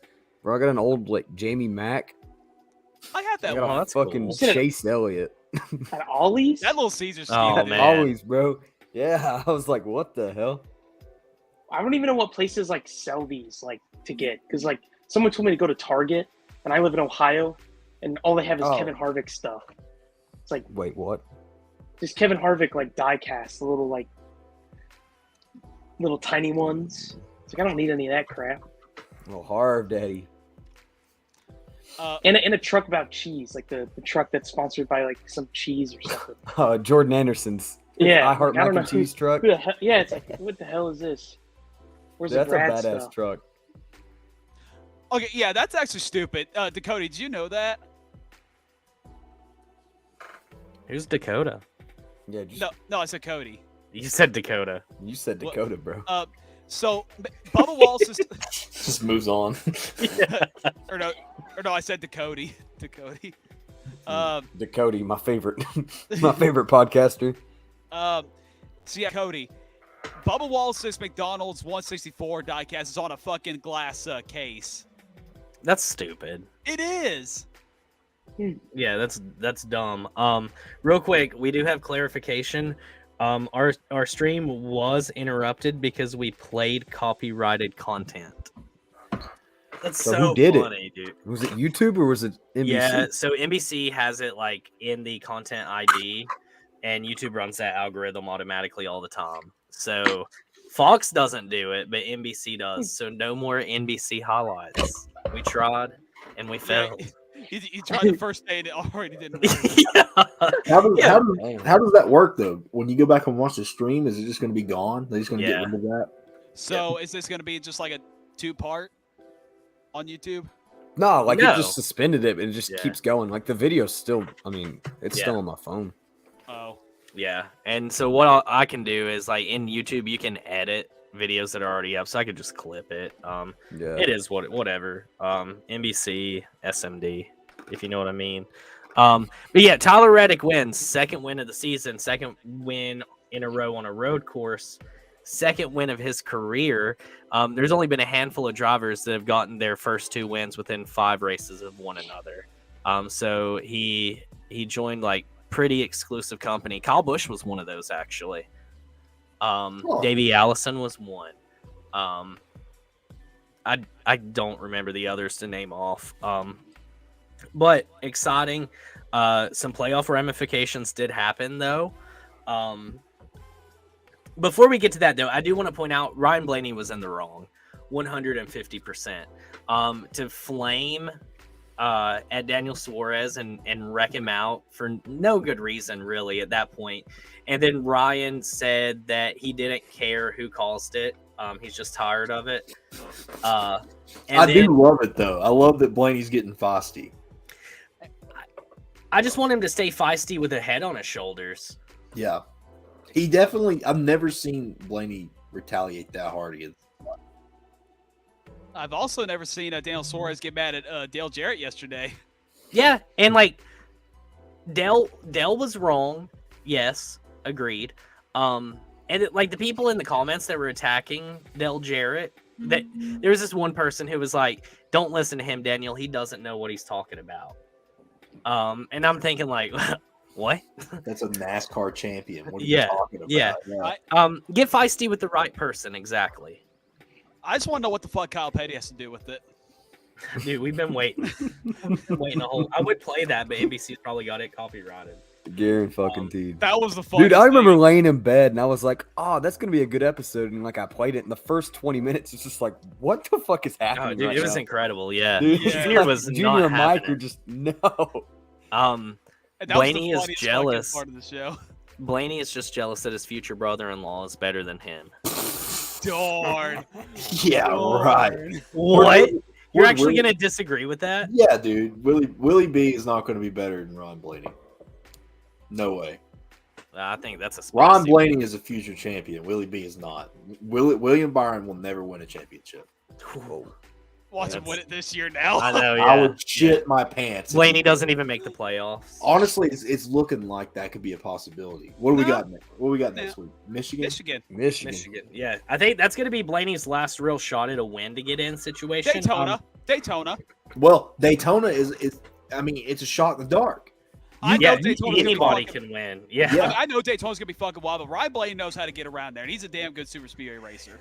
So real quick, in regards to playoffs, Blaney still does have a path to get in guaranteed without a win, and that is because he can win the championship, the regular season championship. Still, he's got a hill to climb, but all it would take is for Chase to have a few like back-to-back bad weeks. Now Blaney would probably end up getting a win, in regards to catching up to Chase in that sense, but I mean, stranger things have happened in NASCAR. So as it stands now, Alex Bowman is the last guy in, with a win. We also have, no, I lied to you. Kurt Busch. Kurt Busch is the last guy in with a win. Denny's obviously locked in with 2. Do we have any new favorites as far as who we think could squeeze in these last few races that's not already in? Think so? Yeah. Eric Jones. I think Bubba Michael. is definitely building. Michael's building. Michael Dude, McDowell. listen, I don't think anybody's talking about this. Bubba Wallace getting a top 5 on a fucking road course. I know. 3 straight top scary. 10s. Three straight top 10s for Bubba. But unfortunately, he failed to crack the top 4. So if If someone, you know what I'm talking about. Bubba did do great. I don't want to overshadow that. Bubba did do a great job. But if someone wins in Michigan that has not won yet, Truex is out. Yep. Blaney's on the bubble. And then Daytona is anybody's race. And the thing about Daytona is one person makes a mistake, close pack racing, that's Blaney's day. It's ended. He could miss the playoffs. Yep. So I do want to bring this up. In between Daytona and Michigan, we have Richmond and we have Watkins Glen. Richmond's a good shot for Truex to lock himself in, though. Yep. And Watkins Glen is Reddick or Richmond. Chase. Richmond's going to be a good shot for any Toyota to lock themselves in. yeah. God, dude, Daytona's gonna be so fucking Wild. wild. I am Wild. so ready. Well, if we get 16 winners by the time we get to Daytona, that means people are going to be fighting everywhere. Like if we get 17 winners, that's what I meant. That means people are literally going to be fighting everywhere. Yeah. Because even if you have a win, you're not safe. And I assume, and I'm not actually sure on this. This is the first time this has ever happened. So I guess it would go from everybody in the playoffs has a win, and you're on the cutoff. Do you have to get 2? No. So we have so here's an example. Martin Truex Jr. is in front of Kyle Larson in regular points. Okay. So if Martin Truex were to get a win, odds are he is going to be higher than Kyle Larson. So Martin Truex in just standard points is ahead of Larson, Reddick, Hamlin, Bell, Busch, Briscoe, Busch, Suarez, Cindric, and Bowman. So Martin Truex is going to be in front of all of those guys when he gets a win. Like Martin Truex is going to be the number one win driver, so he will be like safely locked in. Okay. And that makes then, sense. So points come into play. Yeah. Yeah, and during all structuring that. Yeah, Ryan Blaney. Ryan Blaney is in front of. So Ryan Blaney's in 5th in points, and then Truex is in 7th. So Wait, I thought whether Blaney was still 2nd. this is playoff points as they stand. Oh, sorry, never mind. Okay, Yeah. okay. Yeah. So, like between Blaney and Truex, they have so many playoff points. When they get their win and lock in, they're going to catapult above so many people. So, like those guys are locks if they get a win. Yeah. While we're talking about playoffs, I just want to mention this too. So, let's talk about how wild that first round is going to be. So, really, the only guy that is going to be safe for the whole first round is definitely Chase Elliott. Going to be really impossible for him I think Chase Elliott, Denny Hamlin, and Willie are probably locked in. I wouldn't say all that is true because, okay, so you have Chase Elliott. Like, the playoffs sort of start right now. Chase Elliott has 40 playoff points for himself for this first round. Then you got Ross at second with the second most with the 2022. And then from Joey Logano all the way down to 16th. It's close. It's like 4 or 5 they're fucking points separated by difference. 10 points. Yeah. It is nuts. Dude, I'm telling you, from 3rd on back, the first round is going to be a bloodbath. Nobody's going to be safe. Isn't it crazy that Joey Logano is 3rd in the playoffs right now? Honestly, yeah. Like, that's I want him not to somebody win. I expected. You want him to win the championship? Yeah. Hell yeah. Piss like half the world off, dude. It'd be hilarious. Are we still calling Joey Slice Bread, or are we calling him Smoking Joe now? Smoking Joe. Smoking Joe's a pretty good nickname. Smoking Joe. I need him to it, catch baby. on fire first. Like Chris? Dude, he's already on fire, bro. Look at that smile.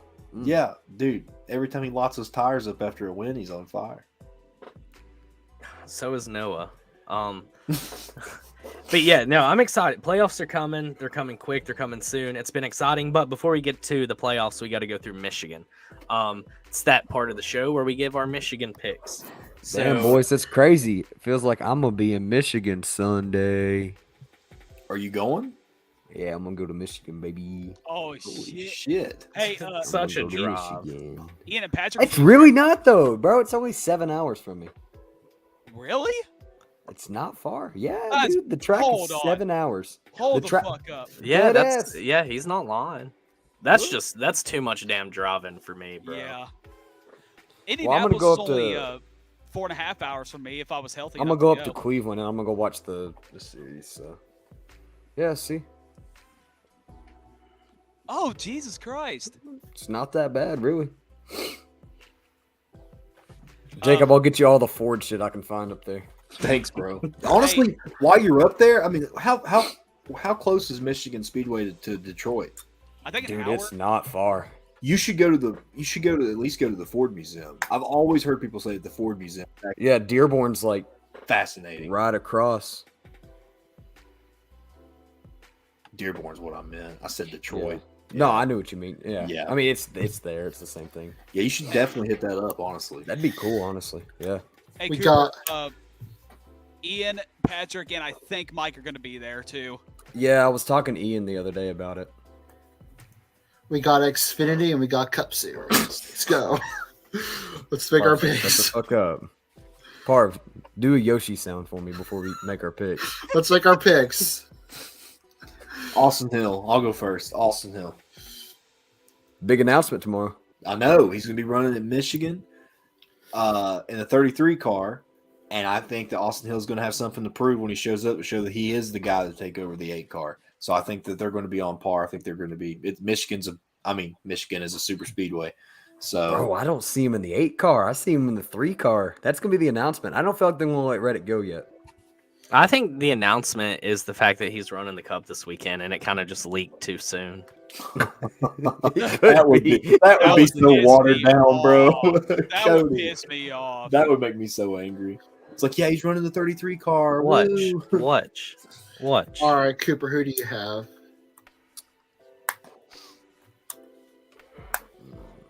Give me feisty. Let me see that pretty monster energy.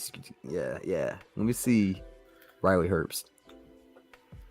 Ford wins in Michigan. Let me see Riley. Let me see Big Rye. I Big Rye guy. think you're wrong because Josh Berry's going to win. Don, who you got? I got AJ Allmendinger going back to back, boys. I have none other than a blue oval boy himself. But I'll tell you one thing. It's not that garbage 98. Ryan Sieg is going to win. I'd love to see it. The disrespect for Riley What's Herbst. up, I hate it. Jared? What up, Joe? Who do you think's going to win the Xfinity Series race? Brad K. You know what? I'll go with AJ, just cause I don't watch like Xfinity, so I have no idea. Junior's just giving it to Ford right now. Dude, I can't help it that you like second best shit, man. That's Parv's all. like, all right, I'm done. He Parv says, couldn't hey, take the Riley hate. Yeah, he's like, hey, let's do picks. Okay, I'm out. Yeah, he just wanted to orchestrate the picks. That's all he cares about. So, Lord. Cup Series, we're really getting into crunch time. I'll go first. My underdog this week is they last long until you need to replace the transmission after 20 miles. Or rust. They just rust.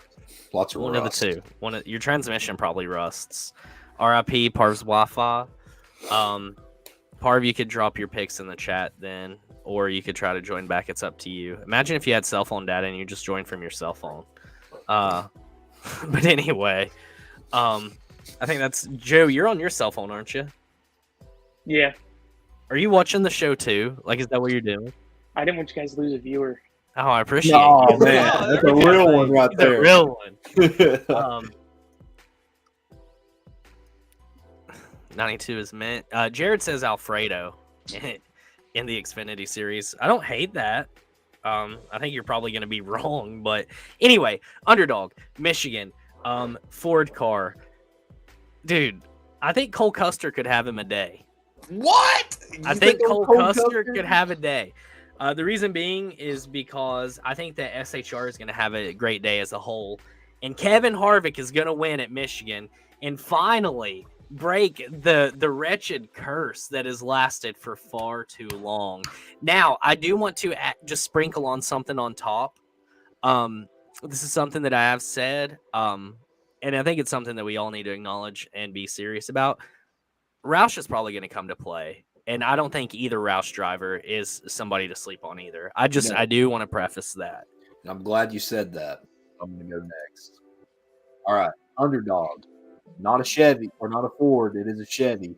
I'm picking Eric Jones as my underdog. I think he's going to have a real hell race.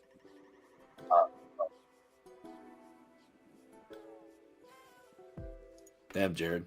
We're on the same page. There's your audio.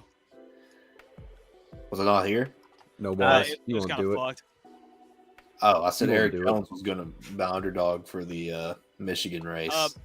If Eric Jones does win, that's the first Michigan-born winner in Michigan. Well, and I'm glad you mentioned that because the winner of the race at Michigan, it's finally happening. Brad K is winning. That is my pick. It is happening. I'm doing it for you, Joe, because you hopped Hell on. yeah. Roush Hell is yeah. back, baby. It's All happening. day. All day. All day. Grab the poster. Grab the poster. All Give us that Gotowski. That man right there. Dude, hell yeah. He's going to win the race, munch on some corn, barbed wire fence. Hell yeah. Hey, pull up Jared's comment. This is actually a good fact right here. That is actually true. Yeah. He ran great at Auto Club, and that's exactly what I'm basing mine on. Me and Jared are thinking just as like. But Brad K is his underdog. Holy shit. the Gen 7 got a race at Michigan like Auto Club though. Like, I think this is going to be the best Michigan race in like 10 years. I mean, I'm excited for it, and I think it will be better, but I still think they fucked Michigan. I mean, I'm worried the cars are going to be too fast. Really? Yeah. Turn me on. I mean, I remember like before they were paved, there were so many damn lanes you could run on, and they fucked it. But nonetheless, I do expect the Gen 7 to revive Michigan. Joe, what you sipping on, bro? This new drink that just came out. It's called Brad Keselowski Energy. Oh my god!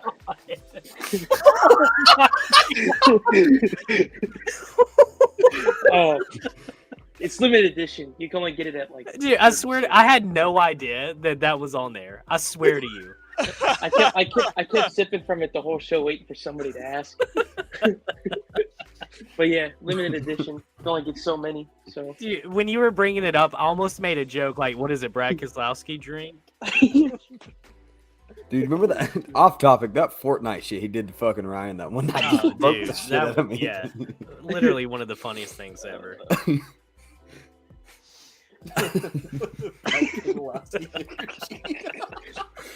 Look, man. It's even like, it's very old school. Just Brad, Brad Keselowski Energy, With the hint of Celsius, which is what Brad actually fucking drinks. Like, no joke. Oh, he's like that deep into it.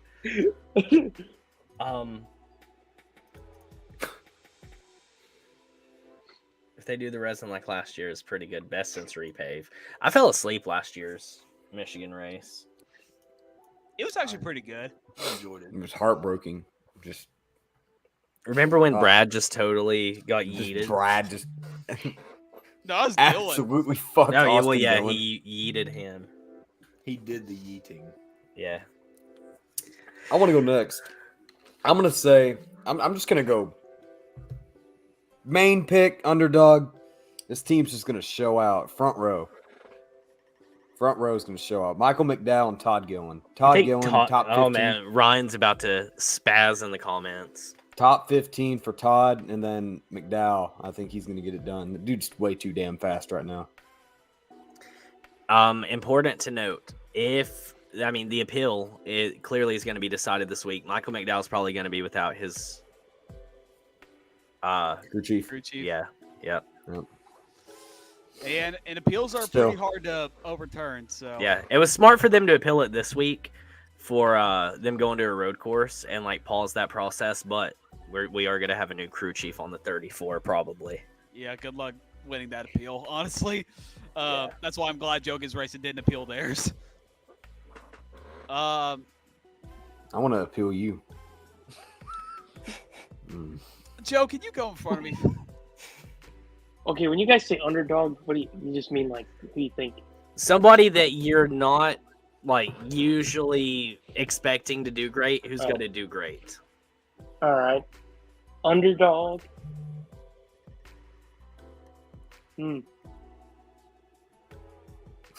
Bubba Wallace. Oh shit! Okay. Don't hate it. And then 100% confident. I think Gotowski all day. I think you and Jacob should put $10 on it. Bet $10 that Brad wins. I'm down. $10. You got to do it by tomorrow though, because his odds are going to be better. Oh, I can't bet on that, dude. I'm in Ohio. Yeah, Ohio's not a gambling state. Ohio sucks. Darn. Joe, if you Venmo me, Ohio never mind. I don't want to listen to this shit. Remember when Joe, I if you Venmo him, he'll buy some of that Brad Keselowski energy from you. Yeah, you know what I mean? It's $10 worth. It's very limited. So. Yeah, shoot him a quick $10. I'll pick it up too. Remember when I Venmoed Cody for feed picks? Yeah, I did. That was a god tier moment. I kept that dollar. Or Cash App. Yeah. Whatever you call it. Hell yeah, I kept it. I traded him for goods. Did you frame it? Did we frame that dollar? No, it was like digital. Mr. Krabs. Yeah, Frame that. Be Billy Dollar. Hey, Joe, I need I'm you just to print out saying. a picture of my feet. Brad Yeah. K is plus 10,000 to win Michigan right now. You gotta fucking bet on him, bro. That's Plus fucking crazy, bro. 10,000? Yeah, dude. I mean, $10 lot will of- pay you $1,000. God, that's a lot of money. $10. That's fucking crazy. I'd buy race tickets with that I money. think he's gonna win once this year. Okay, just one time. He's gonna win. It's gonna happen. Will you cry? Oh yeah. I'll cry. I'm still living up to my bet too. Like if he wins any time this year, like I'm gonna chase women at night in the dark. Like, he's winning. I'm telling you, he's gonna win. That's how confident I am, dude. Yeah, what the? What the fuck are you on, bro? I'm on that Brad Keselowski energy, dude. God. You know? He's on that BKE. BKE. Limited edition. Buy one pack at your stores. Yeah. Sells out quick. Yeah. Only available at Save a Lot. Yeah. Nah, fucking Meyer. It's available in Meyer because it's in Ohio. Like, Yeah. Did we acknowledge Parv's picks? Yeah, put it it up was on the Jacobs. Yeah. Or no, it was yours. Someone, whoever the fuck said that. I can't remember who said. Did everybody go? Not Dalton. Yeah, Dalton's always so silent during this part. I cannot believe you guys did not pick these two. For my underdog, I think this is pretty damn easy to do. Harrison Burton for this weekend. I like it. And for the Cup Series, it's finally going to happen this weekend. Ryan Blaney fans are scared shitless that Ryan may not make the playoffs this year. Dude, he's going to get it done this weekend. Ryan Blaney will win Michigan, make it back-to-back. I don't think Blaney finishes the race.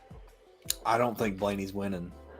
I think Blaney wrecks himself out. I think Blaney's dominant all day, and he's just too thirsty. And I think he's going to, like, throw a dumb block or something like that and get wrecked out.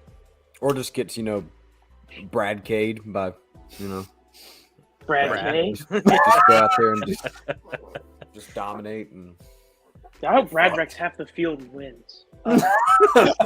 just one car. It's just Brad. Brad's the only car left. Halfway through, and he's just having to run all the laps for it to be official. It's just Brad and fucking Garrett Smithley. That's it. And Cody Garrett Ware. Smithley? No, not even Cody Ware. It's fucking Ty Dillon. No, Cody Ware would be too risky because he'd spin out and then he'd hit somebody. Hey, look, don't hate on. Yeah, we love Ware Cody. No. What? No. Only person I love you is can Brad. throw a block. Absolutely. It's a fast track. Look, Larson threw a block on Chase Elliott, didn't he, at Auto Club? And both 23XI cars in Talladega. Yeah. Yeah, I guess that wraps the show up this lovely Tuesday morning. Boys, it's been fun. Joe, thanks for coming on, buddy. Yeah, it's been fun. That was fun. Yeah. You nailed it. Thanks for providing the video and the laughter. You've been a comedic gold mine tonight. But yeah, per always. Hold on. I'm sad that Parv's not here to dance the night away. I'm not. Let Dalton do it. Yeah. Yeah, don't take your shirt off and dance.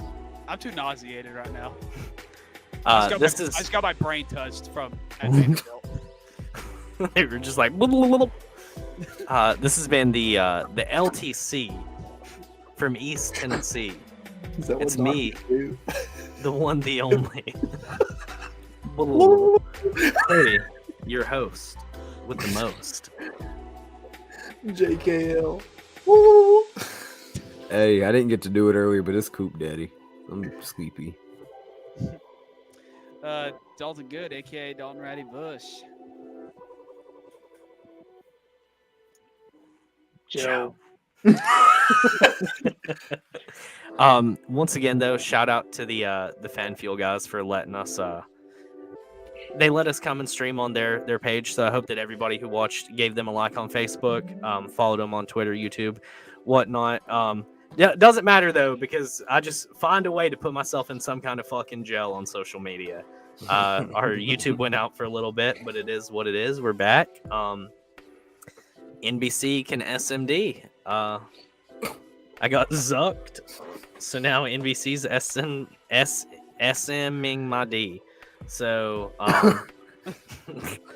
dude, it's rough out here. It's rough, but yeah. So this intro is gonna, or this outro is gonna take us out. I'm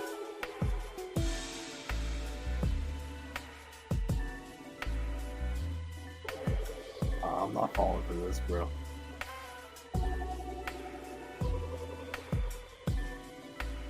Oh, I have no control. Great. Fantastic.